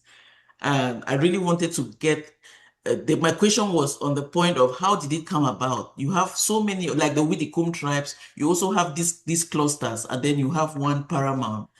In the Kambe area, you have all these clusters. I just wanted to get that thing. Sorry, I just had to. Yeah, again, like I say, No, the question was to Daddy. I was just okay, good. yes, I'm insisting on him, yeah, to answer the question. Yes.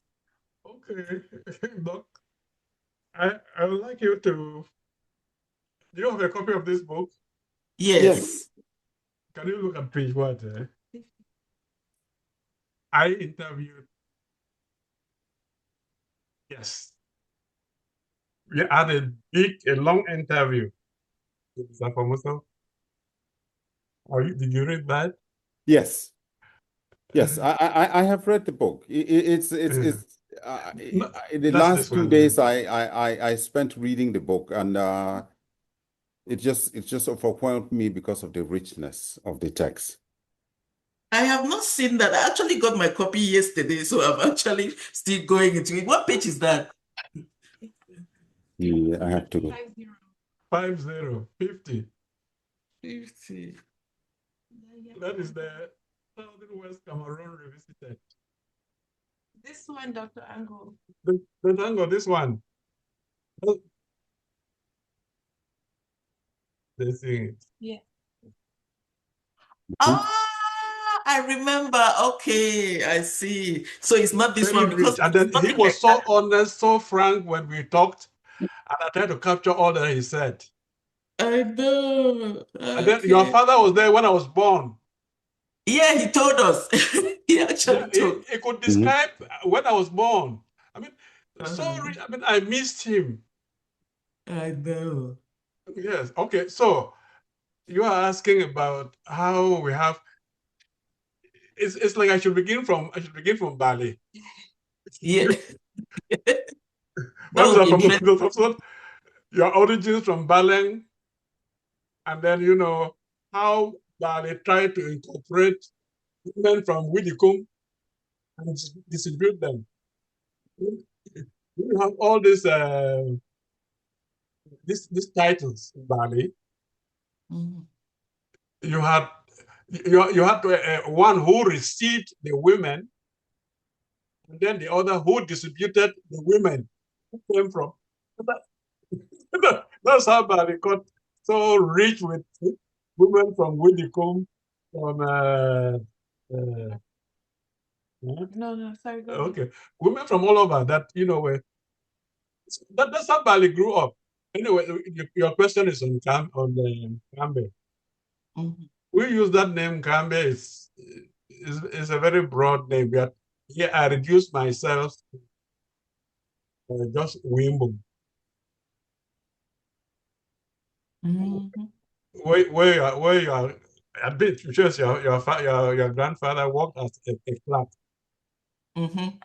His name is there. It's everywhere. He left great impressions. And I'm telling you, your own father was there. Because when I was born, I was so humbled when I listened to him. You know, so they didn't have to think. Just saw him describing things, and they came. They were real. And those are the type of people, when they make statements, you take seriously. So you have the Chamba, the Vote, the Mbum, I think there are about 5 of those tribes who came out of upper Benue. Now, Mhm. when they came, the Chamba broke into about 7, and the Balikumbat, the branch destroyed a lot of bots. Mhm. Yes, until they were riding horses, they ate cola nuts, they did all sorts of things. The mouths were red. They were known as Banatu because used to they used to ride horses, and then would want to stay awake and fight, capturing people to send to Banyu. as slaves. So that was Balikumbat. That's about, the contributions they made to demolishing the scattering, Wimbo. Okay. So we all came from Chika.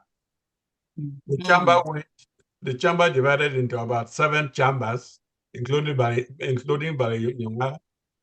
The boom, Wimbo, they came in 3 strands. First, you had we were. They were the first to come. And after about 150 years, we came. Then after another 50 years, 100 years or so, we thank. So we have 3 different ethnic groups, clans. These clans make up Wimbo because they speak the same language and occupy the same area. And that was how they organized the place with courts. And I think your grandfather came there and was I think he made his mark as a court clerk. Okay. Yes. So you have Witang, Wiya, and Wiwa, making up the three fireside stones that make up Wimbo. And then, of course, to the side, you have Mbembe, you have Mfumte, you have Nchanti, you have Kaka, and so on. The Wimbo are the people who occupy the plateau, the Nkambe plateau. Does it make sense? Yes, it makes sense now. Yeah. And then can I just branch across and talk to Dr. Bomba? Yeah. Our younger brother. I've missed you so long, for so long. And I think I need for us to keep in communication. Knowing that after Mbot, the next, well, you have Boom. Boom is theirs. That's Meniko. But the real second village there is Tumbo. It's from Tumbo that you have Nzenzef. It's from Tumbo that you have Mbat. So Tumbo becomes another dispersal point for Jebwar after Mbirbo. Because when Dango left Tumbo, first he went back to Mbirbo, from Mbirbo to Jema, and from Jema to So, where his successor became the second in command to the front of So, Tumbo. So we have these connections which are so strong. Yeah. And we need to be reminded of our roots. So to be more, not just Dr. Gwe. Yeah, no. He made his contributions and left, but yeah. Those standards have to be maintained. We keep together by knowing ourselves and knowing our roots. I think that's the point I can make here. And I've missed you throughout all this period. We have had. So I will make up. My mama here in the house is always reminding me that I have some homework to do in following in your footsteps. We are going to do that. In fact, what I found about Mbot and all of the other Wiwar families in my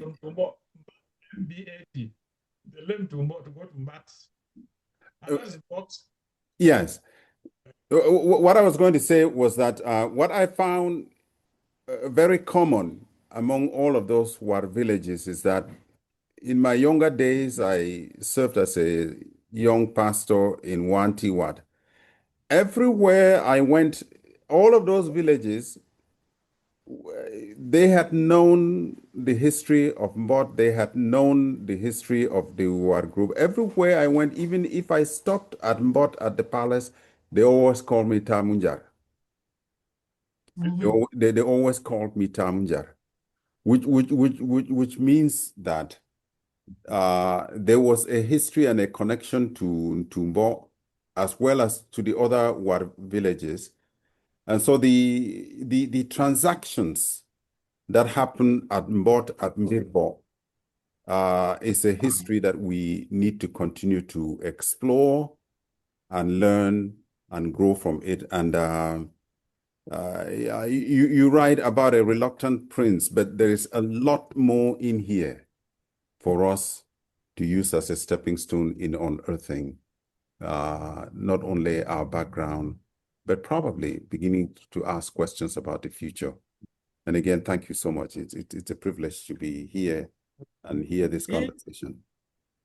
Thank you so much, Pat. Thank you so much. There's one, Mike, you've been putting your hand. Yeah, let's get your one question so we close up for today. Hello, Pa. It's Mike here. I haven't seen you for more than 20 years. Mike Joko.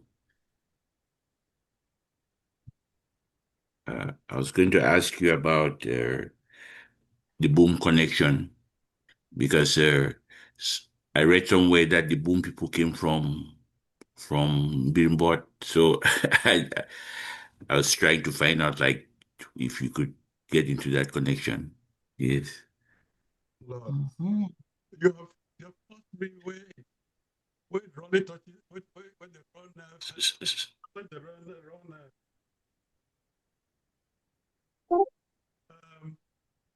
boom. Yes, boom. Yeah, the boom people. Yes. Now let me make it a little clearer for you. The founder of the boom empire, Meniko. Okay. There is a publication coming up with Taco, Nixon, Taco, and myself. Okay. They are coming out with a publication on still the what is the title now? Stance of Njemwar. Right? Stance of Njemwar migration history. Long walk from Bilbo to Boom. There is a book that is coming up. Oh, okay. The long walk from Bilbo to Boom. And you know, Boom is Boom. It's just that the M is, they leave the M out. Okay. So that is coming out. I think it will be, it's a very rich book. And when I left SOAS, Professor Roland Oliver, Professor Gray, the advice they gave me was go home, research, and write the history of your people. Don't let your history be written by foreigners. These were foreigners telling me how to come back and get our own history written as we understand it. Because where I studied, if you had to write the history of a people, you first learn their language. You understand how, when you know the language of a people, you know so much about them. So you already, if you are from Boom, I'm from Bod. Bod means the capital of Boom. And that has been happening on and on.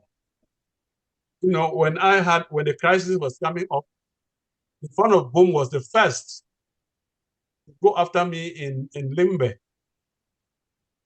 Fund of Boom. Yes. From John Yai, no, was it John? Yes, John Yai, the ex-military man. He chased after me to Limbe. And the younger one now, Peter Yai, the second, is still there. And they are all so interwoven, you know, when it comes to tradition and their origins from Birbo. Okay. Yeah, and this is very important for young people like you coming up to know. And the book, which is already which is about to be put. I mean, I think it wouldn't take too long before I get blind. We'll throw more light on the long walk in Birbo. Boom. Yeah. Thank you very much. Yes, happy to see you. You. Now we can talk after this, yes. Yes, I just noticed there was a question I just missed out. That was Ishmael. You have some questions you wanted to ask. Please, can you take the floor and ask your questions? Actually, Ishmael. Yeah. Yeah, let me take a look at the question again. Let's see. Okay. Yeah, it's been a very lively conversation. And yeah, so I'm delighted to hear from Professor Ndi and to learn about his personal, academic, and wider professional background. I'm equally saddened at the facts of his exile, but I hope that this talk will be the first of several to educate African society. This is to say that he has a reason to be in the US, as he himself has said. There's a reason, there's always a reason behind our journeys, our life's journeys. Then there are two questions which I had to ask him, and Professor Ndi, you don't have to answer or just one would do. I would like to know whether he identified with the missionaries that educated and christened him, or with Christianity. And that's because I went to a missionary secondary school and was very, very influenced by the British missionaries that brought me up. But in my case, I had differences with Christianity, so I do identify with them. They motivated me, but like I have my differences with Christianity. So I'm interested to learn about your own background in relation to that. And then secondly, there's been this perpetual questions about the contradictions between missionary and traditional African societies. And there are questions that have also plagued me as I grew up. So I don't know, how do you resolve this issue of traditional African religious worldviews and Christian worldviews? And yeah, thank you. Okay.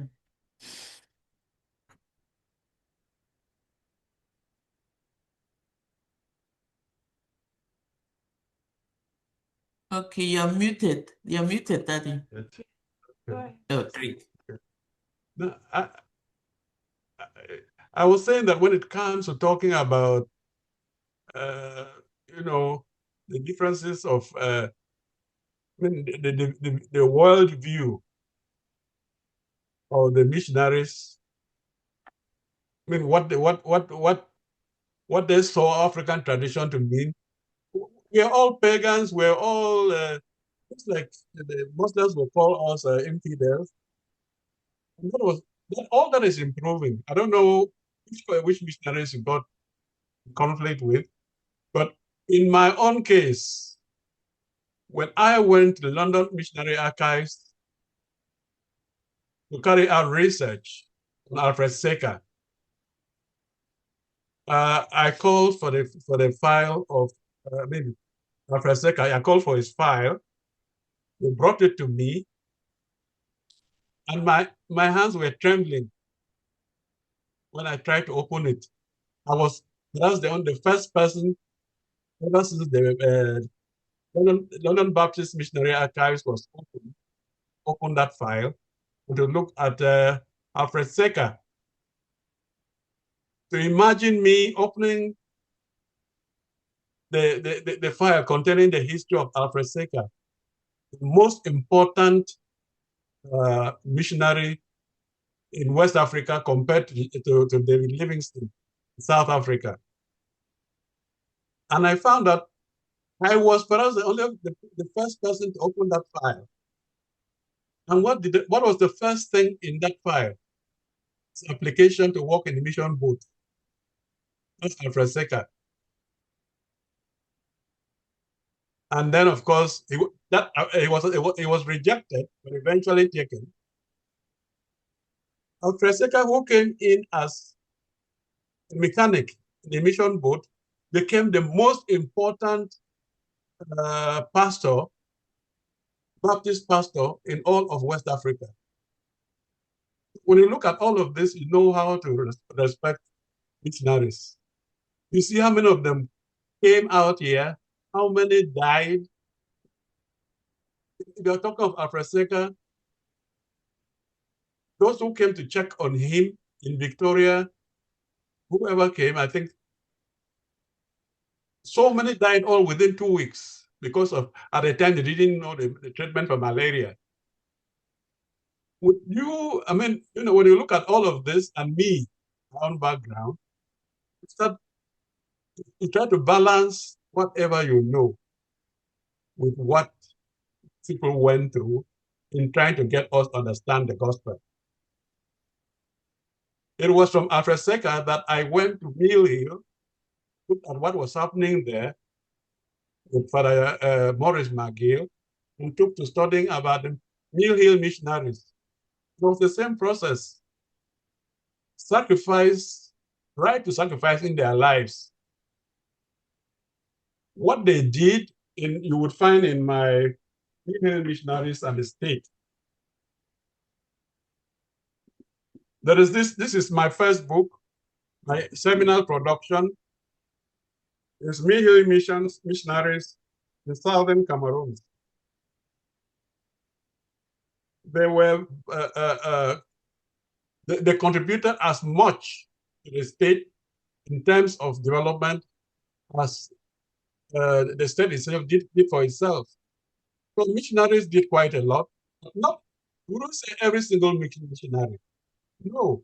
And the missionary, what they did changed with the times.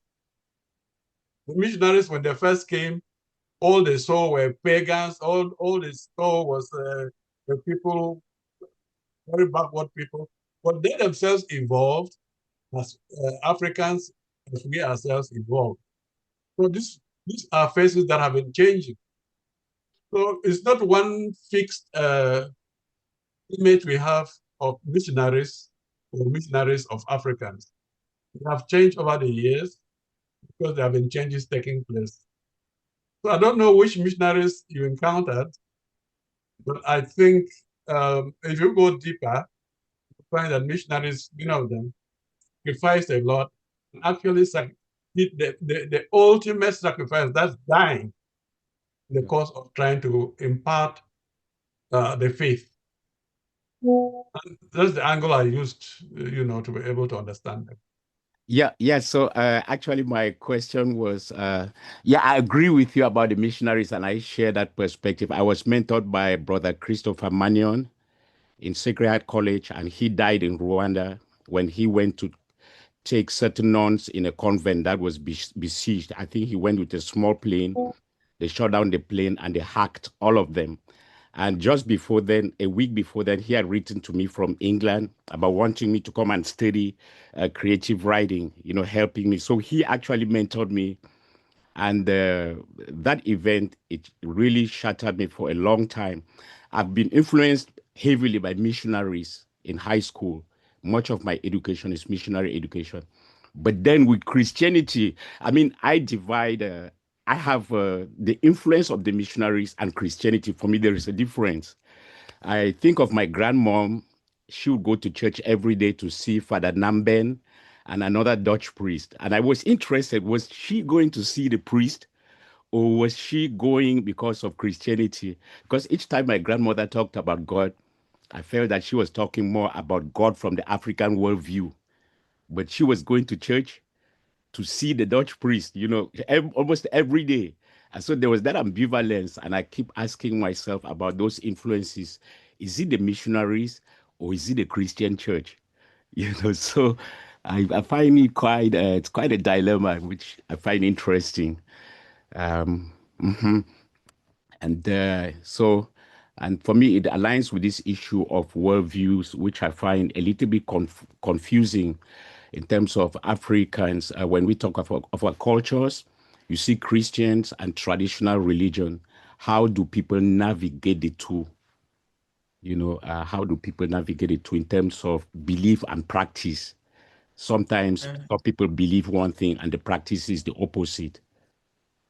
or how do they come together and where do they part? So make it personal. Make it personal. You are linked with Christ. Look up to Christ and live. Whoever comes in between you and Christ may help you. If you listen to what I was reading, it could be a help. It could also be take things that happen as challenges. Don't let anybody bar you, block you from reaching Christ. Whether it's the Pope, whether it's the Archbishop, whether it's pastor this or pastor that. You and Christ should make your own link at this level. Christ to Him, look up to the cross. Yeah. Understand Him, and you can interpret. You can read the Bible yourself and understand. So what I'm saying is, missionaries can be of use, and I think ones I've met have been very useful. Reading deeper, you find the lot they have done. As you can see, one priest, you talked of Lambert. You say Lambert? Father Namben. I never met. I think I met him when I was little. Probably Okay. Anyway, yeah. All right, that's okay. But you find these are people who have been sacrificing and sacrificing. Yeah. It all be for nothing. If they're trying, so look at them and see Christ. If they lead you to Christ, well and good. If they don't, leave them aside and go to Christ. Yeah. Make I think. Type of comment. Yeah, for me, it's more or less like a philosophical or theoretical thinking, because I do separate my belief with, when I start reflecting more analytically, I keep my belief aside. And then when we look at Cameroon, the history of Cameroon, state and religion, we look at all the deaths in Cameroon, the killing of Father Plumi, the killing of Father Engelbert in Yaoundé, the other bishop of I mean, when we look at the history of church-state Cameroon in terms of assassinations, and then Rosicrucianism in Cameroon, and then we start thinking about, and then traditional African religions, what the state does when elections come, they sacrifice people in the South. A lot of things happen. So the whole question of faith, there's a huge question mark about faith, not just with the wider community, but also the state, the bureaucrats. What do they believe in? Thank you so much. I think, yes, let me just, since we're working against time, I want to close it up right now. And thank you that you actually closed it up in a nice way. But I see, Mr. Achille Ishmael, you've actually called for a panel. So I think the next panel will have to put you on it concerning this whole Christianity, because we have people who really want to say something, who want to ask questions. And you can always look at Christianity or the whole idea of church from 5 pillars: socially, emotionally, physically, mentally, and even spiritually, which is the actual thing. So we can get to talk about it in another panel, a real panel on its own, so we don't digress from here. But I know the way Professor Ndi closed it was actually a nice thing. Don't get into the intermediary, look forward to the source, and let's hold on, and we have a panel. We'll just drop a poll so you can see if you want to be part of that panel. That is a great topic to talk on. And I will close it up now, but I still see, yes, Matt Jombam, he wants to say something. Let me just give him 1 minute to talk. So I close it at 1:30. We should be over with this. Thank you. I didn't want this interesting session to end without me appreciating Professor Ndi and thanking him for his book, and really glad to see you today. And I appreciate your work, and I always know you. I met in the Catholic Church in Bamenda, the Emeritus Archbishop Paul Vedrikov, peace to his soul, always had a very, very great impression of what you were doing as a teacher, as a Christian, as a teacher, and as a father of a family. So, I carry a very great impression of you, and I've seen some of your works, and we have talked briefly in certain circumstances. So I didn't want this session to end without me saying I am here. I listen to you throughout, and I appreciate what you have done. And I've expressed my absolute condolences for, the tragedies, the departure of your wife and your daughter and members of your family. We're together. God bless you. Bye-bye. Yeah. Thank you so much. Yes, Daddy, I'll give it over to you to answer him. So.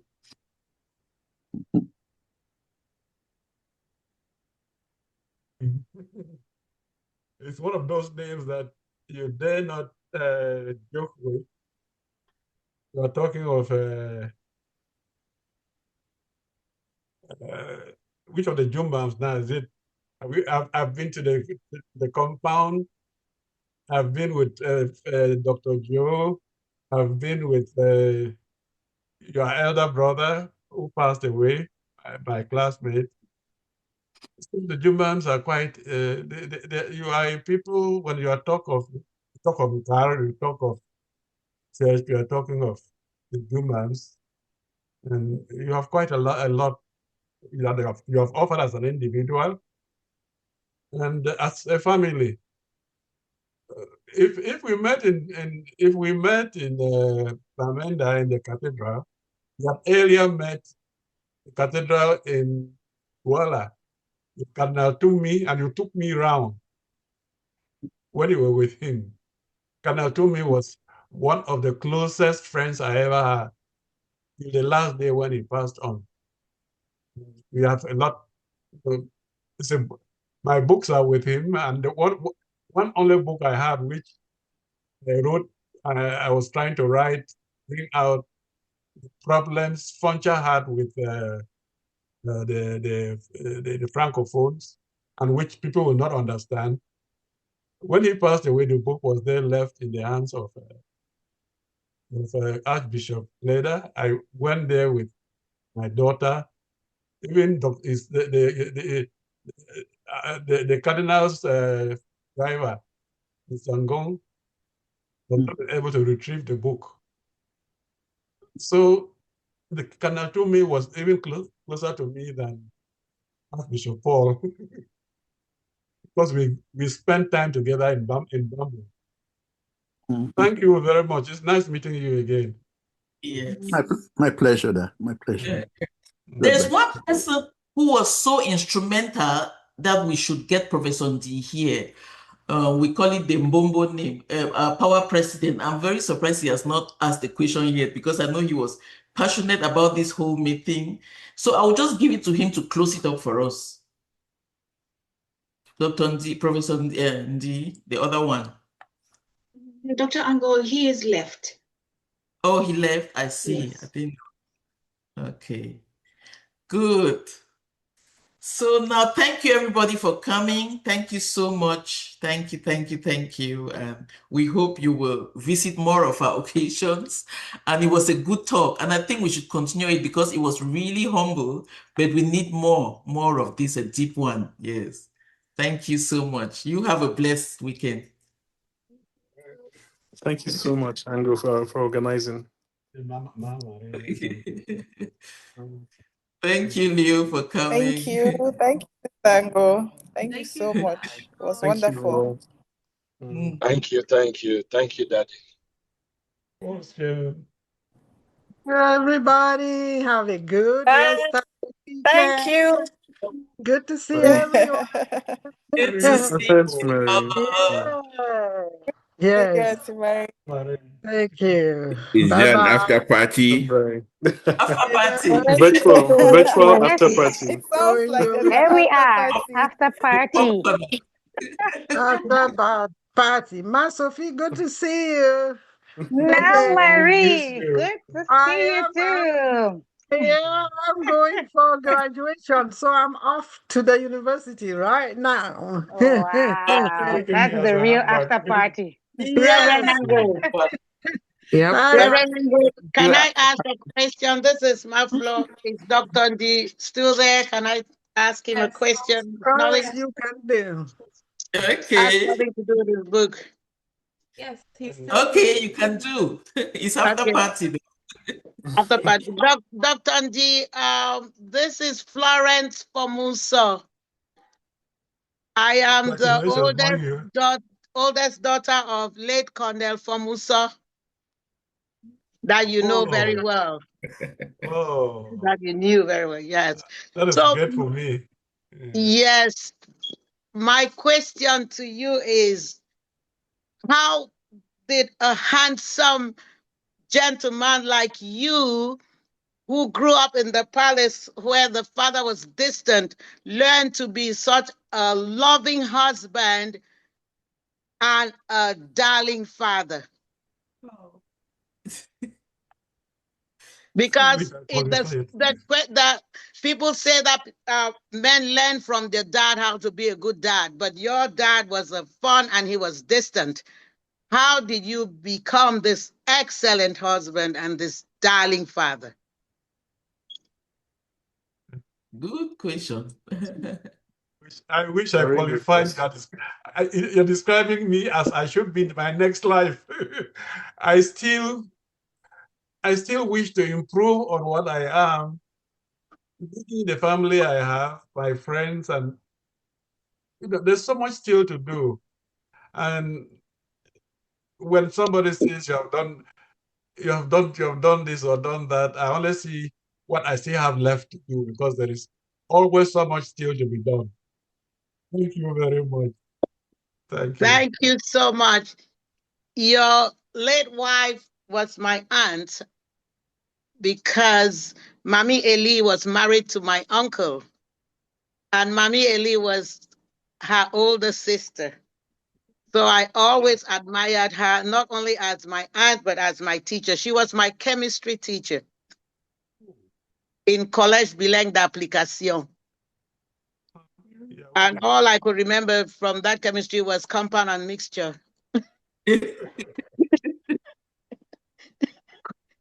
Thank you so much for who you are and for being there for my cousins. Wow. Thank you, everybody. We are there till the last. We want to eat the rest of the popcorn. Good.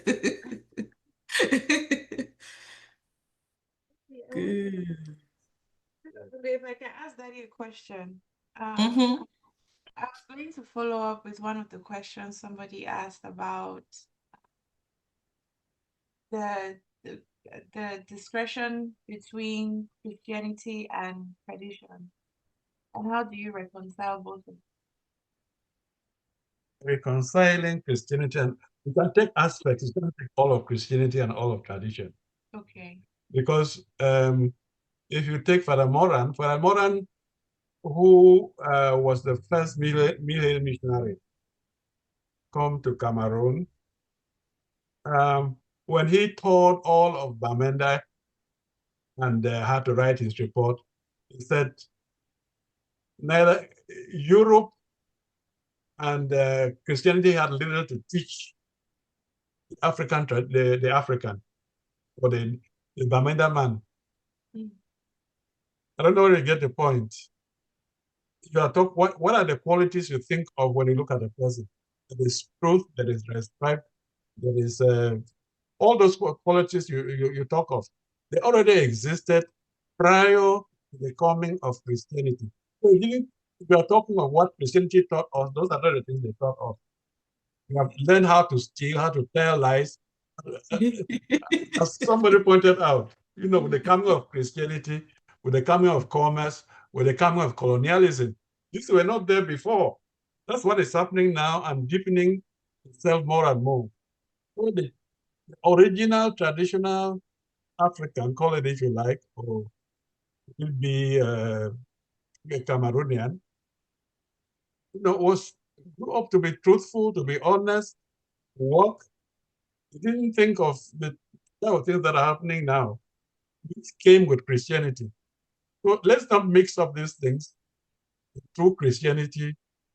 And that's why I say look up to Christ, look up to the cross.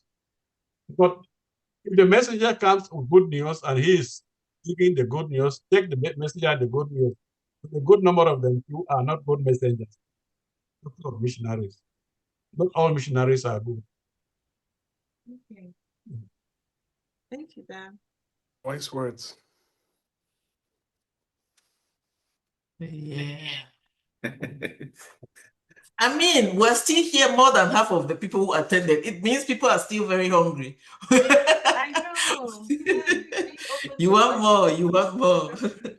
We want Can I more. just He's can I open just to more say questions. I hear. um can I just say Daddy, yeah, well, thank you. It was really a privilege to be part of the making of this book. I recall the burning the midnight oil, working at ungodly hours. I started from not knowing how to type to being an expert at, you know, write, writing your book on Microsoft Word, editing, formatting. I learned a lot. And I think what really stood out for me, especially from this session, was how your mother, being a wife to the fawn, to the ruler of the village, chooses to be identified, to be called without a title attached to her name. That spoke volumes, and I can see how that has passed down to you, to us. The humility. You didn't mention this. You described her in so many good ways, but you forgot to add the fact the humility aspect to it. So humble, yet being the wife to a fawn. And also the other thing I want to point out, while I was helping you write your type your book out, well, the little I contributed, not it wasn't much in anything at the end of the day, but in doing that, obviously it got me to know more about you, your personality, your person.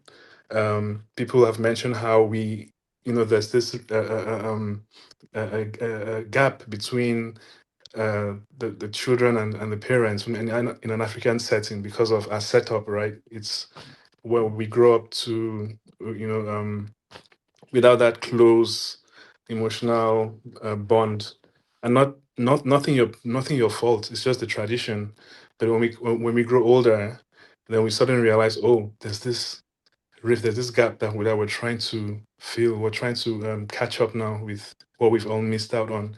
And writing this book has helped me to get closer to you. And I think what I was going to say, what stands out for me also was, and which you probably haven't mentioned in this call, in this session, is how you made decisions, to abandon the chieftaincy, and at the cost of your health. So you are what you are now today, um, not to less physically healthy, thanks to the decisions you made to achieve your personal life's goals, and that's not to have many wives and to be of more service to other people. But you pay the price for that, and what I would say is that's a worthwhile sacrifice to make. Like, I would not trade. If I was in your shoes, I would be the happiest person to have. I'll look back and still be so proud of what you've achieved. And yeah, I'm just in awe at the things you've done for others. And I guess that's what life is all about at the end of the day. How we impact, how we impart what we have, be it financial, advice, whatever way we can to other people. I think you've taught us that in the best way. And thank you. And that's all I have to say. Wow. Thank you so much, Leo. Thank you. Thank you, Leo. Wow. Okay, we're all looking. Nimai, I see your hand is still up. You want to tell us something? Well, you know what really, like, this is strange. It's a very, very strange thing for me because I've known Baba since forever. I mean, I grew up in his hands, so he knows me better than I know myself. And I'm thinking like all of these things are happening and I'm there and I cannot see it.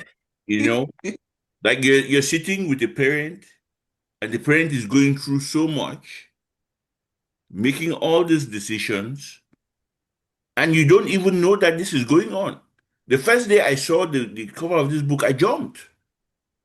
It was just like, I don't, it means I don't know my own world. I don't even know my own backyard. That's the problem that I have. And that's, it kind of like, it makes me angry somehow. Yes, that's all I can say. Yes. Forget all the problems and the challenges. With all the problems and the challenges, I'm thinking like, so where have I been? Have I been in a different planet like Jupiter? Was I in Jupiter or someplace? Because he used to come to the house. He was friends with my father. I was thinking like he's never mentioned anything like this. Like, what's going on? Thank you. You see, it's just like the generational thing we do, right? When we were small, they never took us to funerals and death celebrations. And all of a sudden, when you are past 30, you start being confronted with funerals and you start thinking something different is happening. That's very Yeah, true. I'm telling you.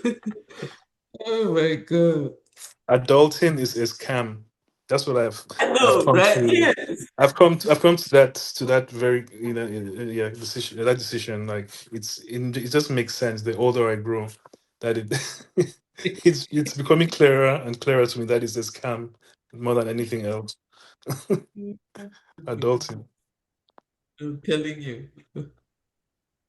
Well, good. Let's have a blessed Saturday now. Bye. I'll just close the room now. Yeah.